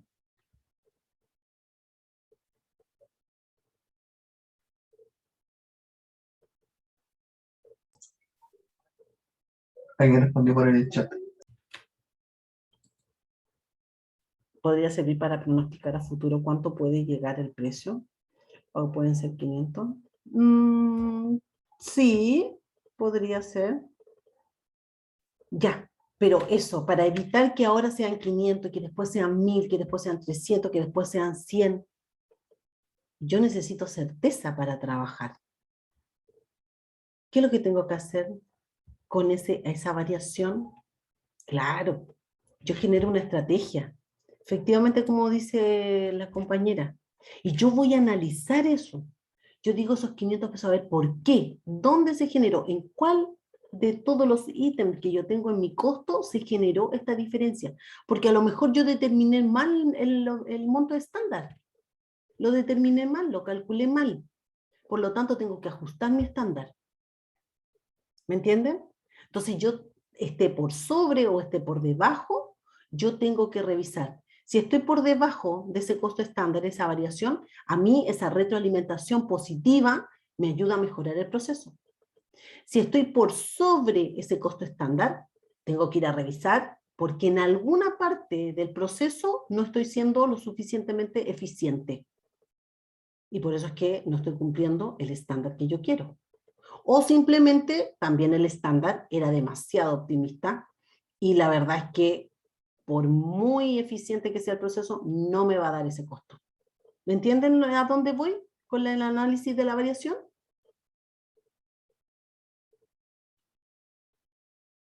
¿Sí? Sí. Entonces, esta investigación de la causa, que es súper importante, es parte de lo que nosotros hacemos como control de gestión, investigar el por qué. ¿Ustedes han escuchado la prueba de los 5 por qué? Yo de repente como que me voy saliendo un poco del tema, pero esto es importante preguntarle. ¿Han hecho la prueba de los 5 por qué? ¿O se la han explicado? Profe, yo no la he escuchado. O ¿Mm? quizás sí, pero no por ese nombre, no. ¿Ya? ¿Alguien que le haya escuchado así de los 5 por qué? ¿No? Por ejemplo, ya. Ustedes, me saqué mala nota en una prueba. Entonces tú partes. ¿Por qué me saqué mala nota en una prueba? El primer por qué. Porque estudié poco. Ya. El segundo por qué. ¿Por qué estudié poco? Porque no tuve mucho tiempo para estudiar. ¿Por qué no tuve mucho tiempo para estudiar? Porque tenía otros compromisos. ¿Por qué tenía otros compromisos? Porque, no sé, tengo que trabajar porque tengo que generar ingresos. Entonces, uno se va devolviendo y llegas a la causa del problema. No es solamente que me saqué una mala nota porque no estudié, viene todo detrás, todo un tema detrás. ¿Me entienden? O sea, funcionan los 5 por qué, practíquenlo. Practíquenlo en su día a día para resolver y buscar la causa de un problema. ¿Ya? No le entiendo a la profe. Ya, no le entiendo a la profe. ¿Por qué no le entiendo a la profe? Porque no me concentro tanto, no estoy poniendo tanta atención. ¿Por qué no estoy poniendo tanta atención? No sé, porque la clase no me gusta, la encuentro fome. ¿Por qué encuentro la clase fome? Ah, porque no es la carrera que yo quería estudiar. ¿Y por qué no es la carrera que yo quería estudiar? Porque a mí me gusta, no sé, tal cosa. Uno se va devolviendo y va buscando va encontrando la causa. Es una buena técnica y es rápida, es muy, muy rápida de ejecutar. Ya, entonces cuando buscamos la causa, nosotros ahí podemos obtener retroalimentación. Independiente, ¿no es cierto?, que hagamos un informe, ¿no es cierto?, y elaboremos, tengamos este informe, pero eso me retroalimenta este proceso. Y se fijan que este es un ciclo de mejora continua, proceso de mejora continua, como todos, ¿verdad? Vuelvo a la teoría general del sistema. Procesos, entradas, salida, retroalimentación, entrada, salida, retroalimentación. Es un círculo virtuoso tiene que ser esto, pero que retroalimenta, y esto se llama mejora continua. ¿Ya? ¿Se entiende el sistema de costeo estándar? Veamos el uso que tienen los costos estándares. El propósito dice para el cual va a emplearse la información de los costos debe definirse claramente antes de que yo desarrolle los procedimientos para acumular los datos de los costos. Los costos estándares pueden emplearse para diferentes cosas. Por ejemplo, para controlar costos. Es decir, yo lo que quiero es después establezco mi estándar para después tener mi costo real y poder comparar. Costeo de inventario. También lo puedo utilizar como costo estándar para poder hacer el costeo de mi inventario. Fijación de precios de los productos, como yo le estaba señalando antes con el tema del pisco sour, para poder yo más o menos estimar cuánto era mi valor del pisco sour. Planeación presupuestaria, también. ¿Por qué? Porque voy a necesitar caja. Voy a necesitar caja, voy a necesitar tener un dinero, entonces también yo puedo usar este costo estándar para poder hacer esta planificación de presupuesto. Es decir, en tantos periodos es tanto el dinero que yo voy a necesitar. Voy a tener tantos ingresos, tanto es el gasto que voy a tener, por lo tanto, este es mi presupuesto, esta es mi proyección, este es mi plan. Porque eso es un presupuesto, es un plan, ¿no es cierto? Entonces, para todas esas situaciones yo puedo utilizar el costo estándar. Control de los costos, costeo de inventario, fijación de precio o planeación presupuestaria.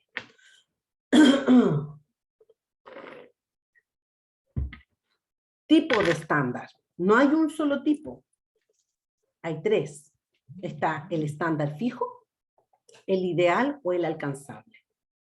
El fijo es aquel que una vez que se establece es inalterable y rara vez se utiliza en las empresas manufactureras.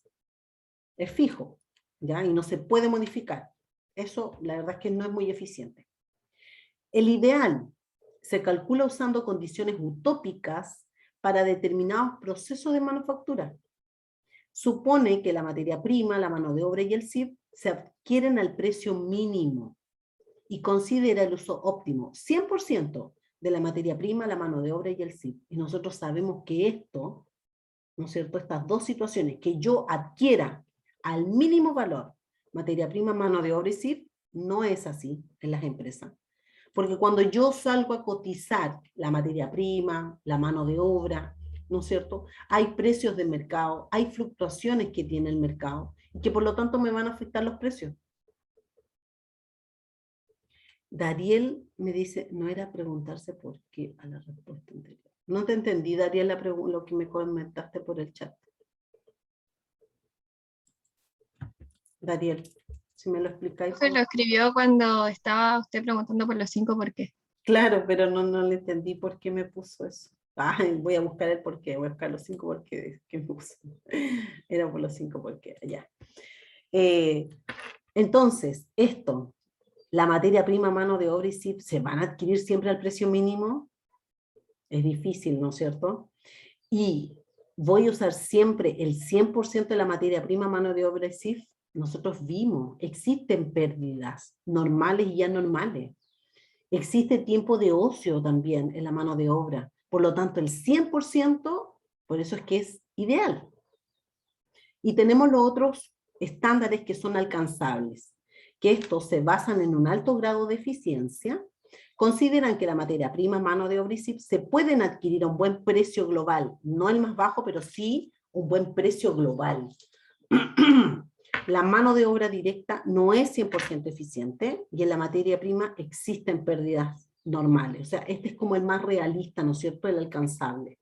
Donde nosotros tenemos claro que siempre hay tiempo de ocio, por lo tanto, la mano de obra no es 100% eficiente y la materia prima, efectivamente, existen siempre pérdidas normales, ¿ya?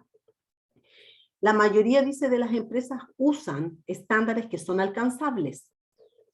Pero cada día es más inminente lograr estándares ideales. Fíjense lo que dice acá. Porque el establecimiento de cierta cantidad de ineficiencia en los estándares ya no se considera como un resultado deseable. La meta de mejoramiento continuo se ha convertido en un asunto imperioso. Entonces, este es el estándar que más se utiliza, pero cada día más se está llegando o se está buscando llegar a este, al ideal. ¿Por qué? Por lo que señala aquí. El establecimiento de cierta cantidad de ineficiencia en los estándares ya no se considera como un resultado deseable. Porque efectivamente, si yo digo que la mano de obra no es 100% eficiente, estoy considerando un porcentaje de ineficiencia. Si yo digo que la materia prima existen pérdidas normales, tampoco estoy considerando los rangos más altos de eficiencia. Entonces, se mezcla entre el ideal y el alcanzable, pero el más utilizado sin duda es el alcanzable, ¿ya? Cuando uno establece un estándar va a considerar estas cosas que yo les coloqué acá.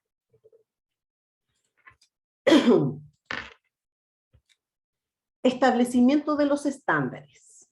Dice acá, una parte integral de cualquier sistema de costo estándar o de costos estándares es la fijación de estándares para materiales directos, manos de obra directa y el CIF. Yo tengo que establecer estos estándares.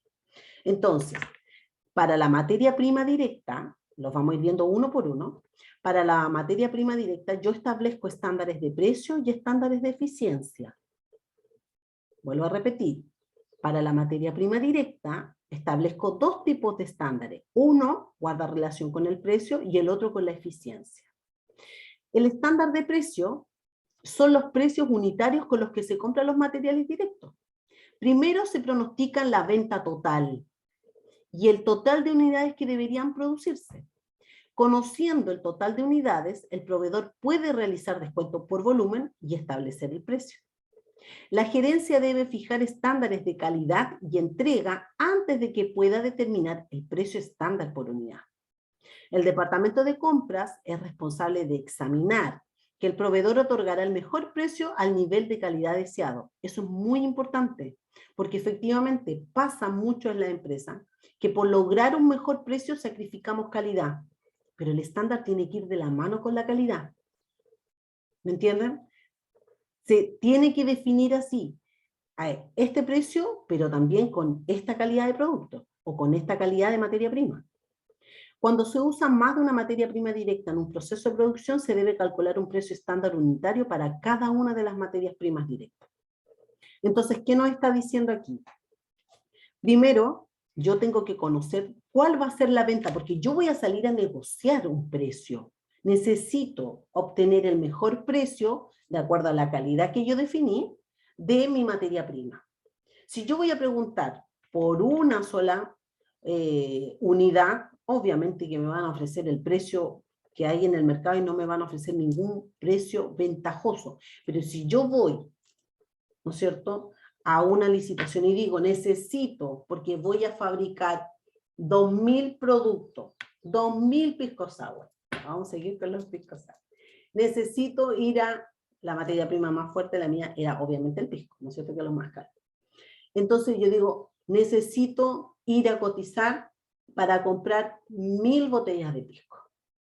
No es lo mismo que ir a comprar 6. El precio, tengo una mayor capacidad de negociación porque necesito para 1000.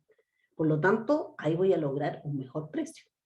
Pero yo tengo que establecer antes cuánto, tengo que hacer este pronóstico de cuánto es lo que voy a vender y de cuántas unidades las que voy a producir.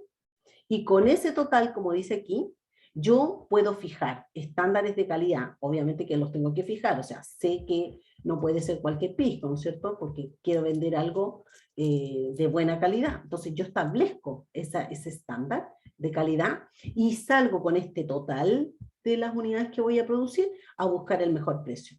Sale en realidad el departamento de compra, que es el responsable. ¿Ya? ¿Se entiende el estándar de precio?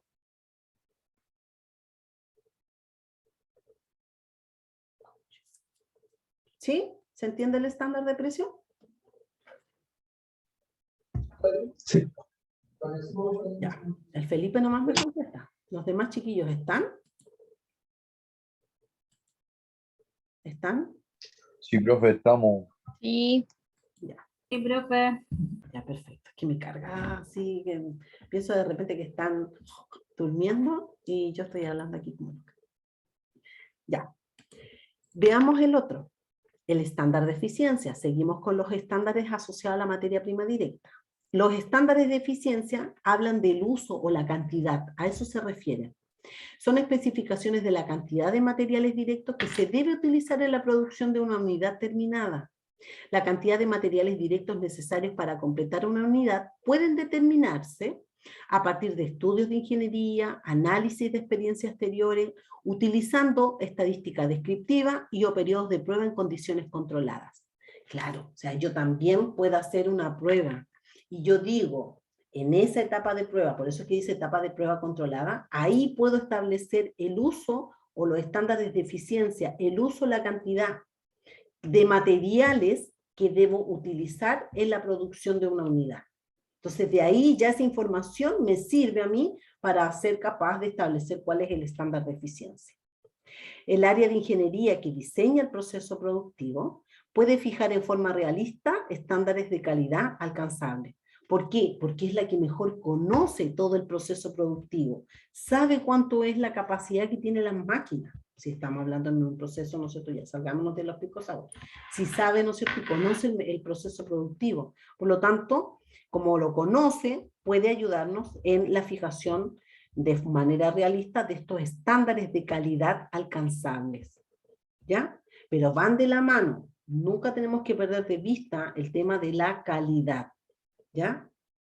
Entonces tenemos dos tipos de estándares para la materia prima, el estándar de precio y el estándar de eficiencia.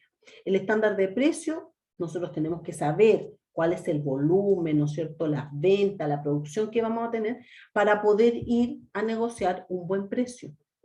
Un buen precio que me va a permitir, ¿no es cierto?, alcanzar posteriormente las utilidades que yo necesito. ¿Quién va a negociar ese precio? Lo hace el departamento de compra. Pero ese precio no puede mermar la calidad que yo quiero, o sea, van de la mano. Precio, ¿no es cierto?, o material con calidad. Tienen que ir de la mano.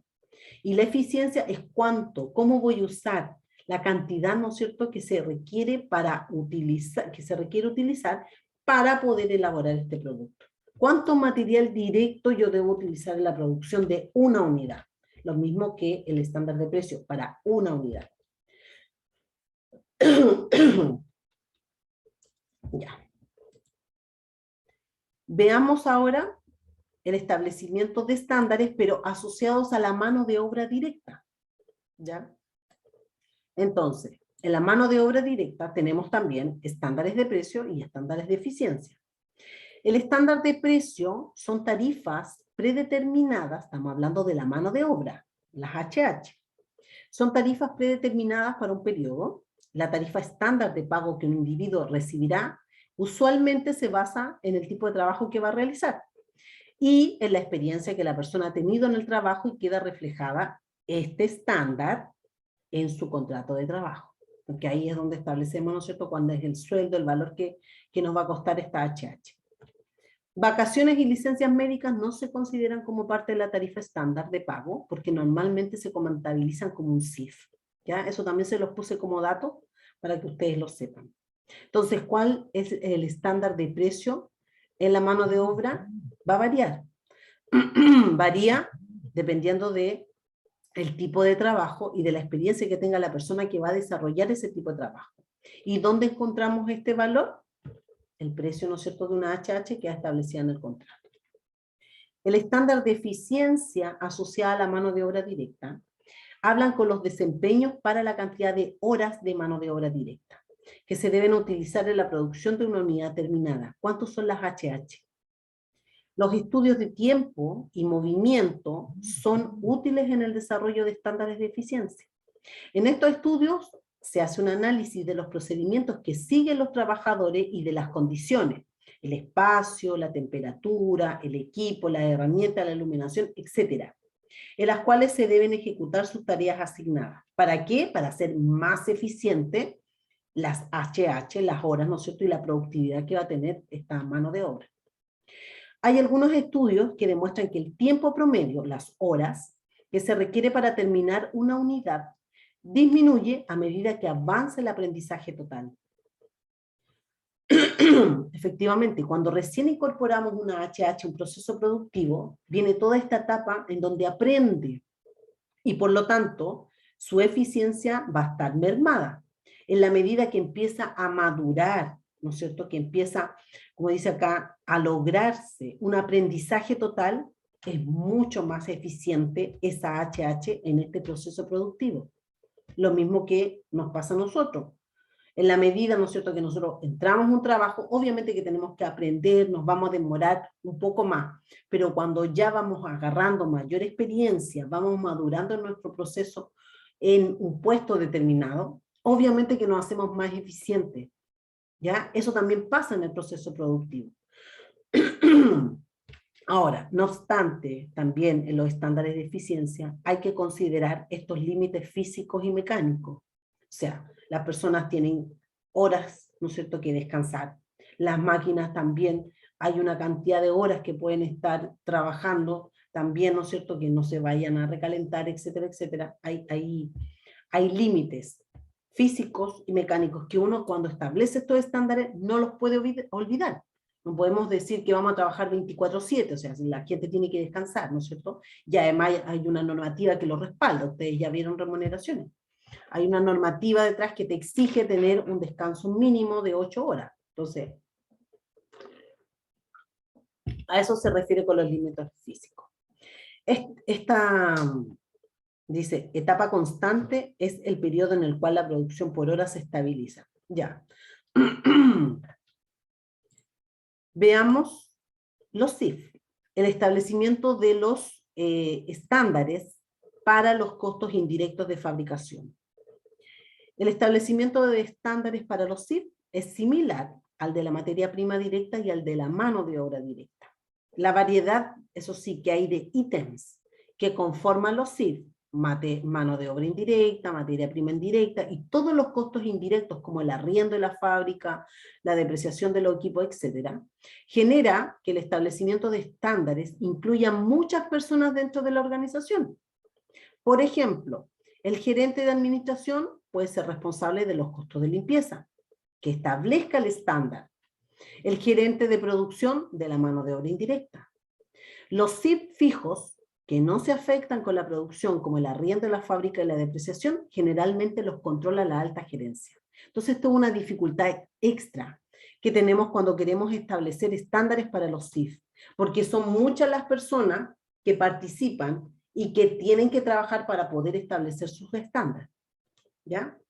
Cuando se determina el costo estándar de un producto, la cantidad que representa el CIF se separa en costos variables y costos fijos.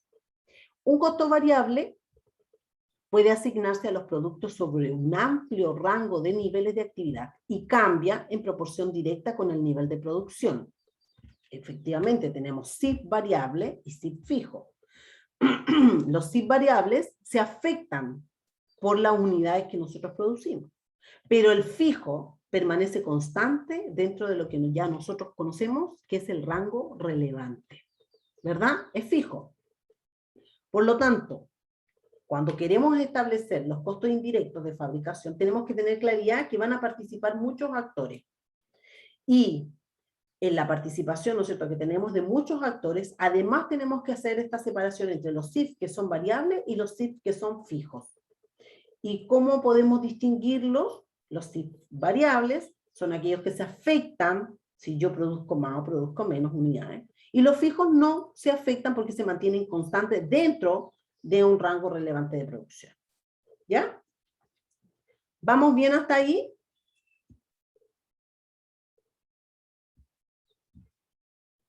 Sí, profe. Perfecto.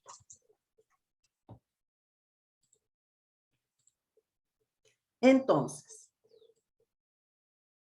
hagamos un resumen de cuáles son las características de los costos estándar. Son determinados con bases científicas mediante estudios de tiempo y movimiento y técnicas de la ingeniería industrial y otras técnicas de instrumentos sofisticados. Están establecidos para cada uno de los elementos del costo de producción, materiales directos, mano de obra directa y costo indirecto de fabricación. Y proporcionan información para calcular costo de los productos, de los inventarios y de los productos vendidos a priori, aplicables a los sistemas de costo por orden específica y también por proceso. Entonces, tal como dice aquí, yo tengo costos predeterminados. Los costos predeterminados podemos encontrar costos estimados y costos estándar. El costo estimado es lo que podría ser el costo y el estándar es lo que debería ser el costo. Aquí está la gran diferencia. El estimado, lo que podría ser, y el estándar, lo que debería ser. ¿Ya? Con esto yo creo que con este monito queda más claro. Y aquí están las principales características que tiene este costo estándar. Que después cuando lo comparemos con el estimado, ¿no es cierto? Yo ya algo les hablé, pero ustedes le van a quedar más claro. ¿Se entiende hasta ahí, chiquillo? ¿Sí? ¿Se entiende? Sí. Ya, entonces ahora lo que vamos a hacer es un pequeño ejercicio para que nos quede aún más claro el costo estándar.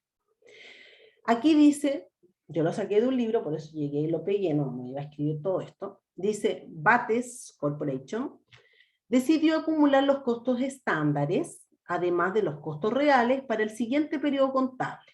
Se recolectaron los siguientes datos. La producción proyectada es de 30.000 unidades.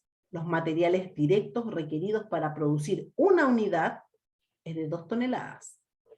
El precio por tonelada de materiales directos con base en un orden anual es de, si tengo de 1 a 25.000 toneladas, sale $200 por tonelada. Si tengo de 25.000 a 50.000 toneladas, 190, y de 50.000 a 75.000, 185. ¿Se fijan? Esto es lo que yo les conversaba. Cuando yo tengo claridad, yo puedo salir a negociar de esta manera, dependiendo del volumen de producción. Requerimientos de mano de obra. El tiempo de moldeado por tonelada es de 3 horas y el tiempo de soldadura por unidad es de 10 horas. Entonces aquí tengo por tonelada y por unidad, pero ambas en HH. La tarifa salarial promedio por hora para moldeadores es de $11 y para los soldadores es de $15. Los costos indirectos de fabricación se aplican con base en las horas de mano de obra directa.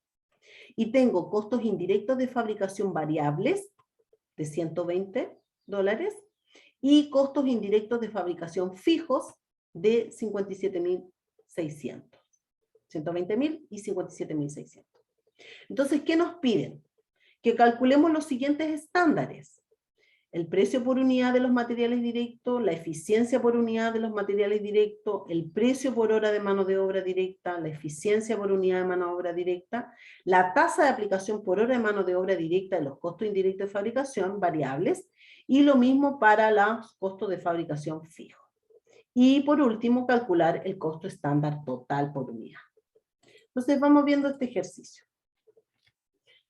¿Qué es lo que tenemos primero? Yo pegué aquí algunos datos. Lo primero que nos piden es determinar el estándar del precio por unidad de los materiales. Estándar de precio por unidad de materiales. ¿Cuál es la producción proyectada? Dice acá 30.000 unidades, pero se requieren 2 toneladas por unidad. Entonces estamos hablando de 60.000 toneladas. Si yo voy y busco acá 60.000 toneladas, está en este rango, ¿no es cierto?, entre los 50.000 y los 75.000.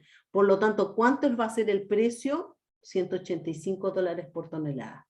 Entonces, el precio por unidad para una producción de 60.000 toneladas es de $185 por tonelada. Ahí ya tenemos el estándar de precio. Hemos fijado ese estándar. Ese es el objetivo. Después nos dice, calcule el estándar de eficiencia por unidad de los materiales directos. Ahí está mal escrito, me equivoqué. Estándar de eficiencia por unidad de los materiales directos. ¿Cuántos son los materiales directos requeridos para producir una unidad? Acá arriba dice 2 toneladas. Registramos 2 toneladas. Nada más, ese es el estándar.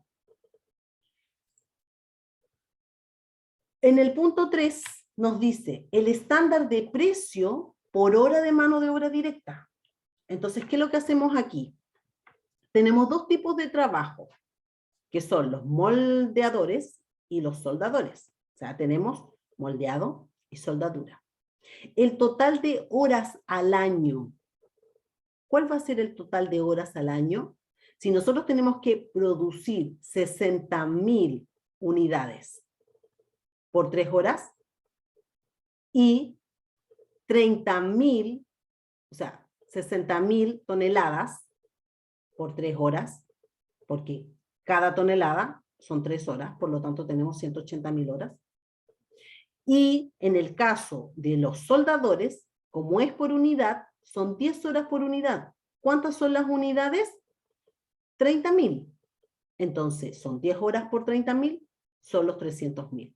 Y así me da un total de hora al año de 480.000. ¿Cuál es el valor? Aquí me lo dan. $11 para el moldeador y $15 para el soldador. Entonces, ¿cuál sería el costo anual de la mano de obra directa? Multiplico las 180.000 horas que requiero de moldeado por $11 y las 300 horas que requiero de soldadura por $15, eso me da 4,5 millones. O sea, tengo 6.480.000. Pero como necesito, perdón, ¿sí? ¿Cómo había sacado los 180 y los 300? Claro. Tengo dos trabajos, moldeado, soldadura. Para el moldeado, fíjate, es 3 horas por tonelada. ¿Cuántas toneladas son las que tú vas a utilizar? Aquí lo tenemos. Yo, como voy a fabricar 30.000 unidades por 2 toneladas cada uno, entonces necesito 60.000 toneladas. Entonces multiplicas los 60.000 por 3, 6 por 3, 18. Y en el caso de la soldadura, como es por unidad, son 10 horas por unidad. ¿Cuánto eran las unidades que nosotros vamos a producir? 30.000 unidades. Entonces multiplicas 30.000 por 10, 300.000. ¿Sí? Sí, profe, gracias. ¿Y qué me piden? ¿Qué tengo que sacar? Porque aquí está el total, ¿no es cierto? El costo total. Necesito sacar el precio promedio por hora de mano de obra directa. Entonces, ¿qué es lo que hago? Tomo este costo total y lo divido del total de horas. Y así me da un precio promedio de la hora de la mano de obra directa de $13,5. Divido 6.480.000 de las 480.000 horas que son las que se van a requerir. Me da 13,5. Y ahí ya tengo el estándar para la mano de obra directa. Ya tenemos el estándar para el precio, tenemos el estándar también para la mano de obra directa. Me piden también el estándar de eficiencia por unidad de mano de obra directa, pero en horas. ¿Cuántas horas? Entonces yo sé que el moldeado por unidad requiere de 3 horas por 2 toneladas, 3 horas por tonelada. ¿Y son cuántas toneladas las que tengo que ocupar? 2 toneladas. Por lo tanto me da 6 horas. Pero la soldadura es por unidad, por lo tanto son 10 horas. Todo esto lo vamos llevando siempre en unidades. Por lo tanto esto me da 16 horas. La unidad. Ese es el estándar de eficiencia por unidad de mano de obra directa. 16 horas. La tasa estándar de aplicación por hora de la mano de obra directa de los CIF variables. ¿Qué es lo que hago yo? Tomo el monto que me dan de los CIF variables, que son 120.000. Lo divido porque necesito trabajar con el total, la tasa estándar de aplicación por hora de mano de obra directa. Entonces, ¿dónde tengo determinado ese total de horas de mano de obra directa? Acá. Ya lo determiné aquí, los 480.000. Entonces, ¿qué es lo que hago? Digo, este CIF variable, lo divido de estas 480.000, que son las manos de obra directa que voy a utilizar, y me da que el CIF variable por hora de mano de obra directa es de un 0,25%. Porque aquí me lo está diciendo, aquí me dice que los costos indirectos de fabricación se aplican con base en las horas de mano de obra directa. ¿Ya? Si quiero calcular ahora el de los CIF fijos, tomo el monto de los CIF fijos, que son los 57.600, y lo divido de la misma cantidad, porque siempre lo tengo que aplicar, como dice aquí, en base a las horas de mano de obra directa. Lo divido también de los 480.000. ¿Cuánto me da el fijo? $0,12 por hora de mano de obra directa. Entonces tengo la tasa estándar del CIF variable y la tasa estándar del CIF fijo. Así llego a ¿qué? A determinar los costos totales estándares por unidad. Tengo para los materiales directos el precio que establecimos, porque como tenemos una producción de 60.000, entraba en el rango, ¿no es cierto?, en donde me da un valor de 185. Por 2 toneladas, que es lo que voy a utilizar, me da 370. La mano de obra la calculamos, ¿no es cierto?, dividiendo el total que nos daba de la mano de obra por el total de horas, que eran las 480.000, nos daba 13,5. Y por otro lado también establecimos que entre moldadores y soldadores, yo iba a ocupar un total de 16 horas para hacer una unidad. Por lo tanto, hago la multiplicación de este valor de la mano de obra por la cantidad de horas que voy a ocupar y me da un total de $216.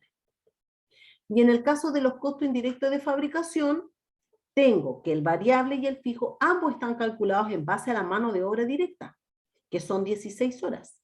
Pero el variable tiene un costo de 0,25 y el fijo de 0,12 por el total de horas.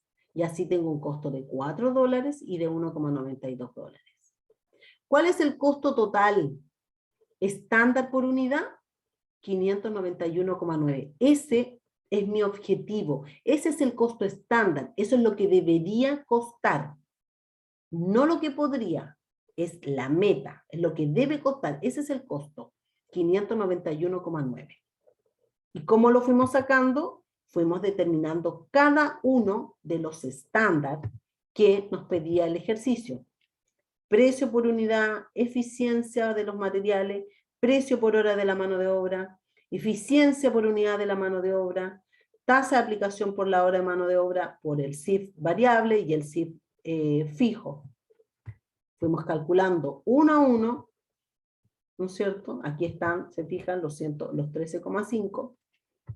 Fuimos calculando uno a uno para poder llegar a determinar el total de costos estándares por unidad. Y este nos da 591,9. ¿Se entiende el ejercicio? Yo sé que lo tienen que seguir procesando, pero ¿queda más o menos claro?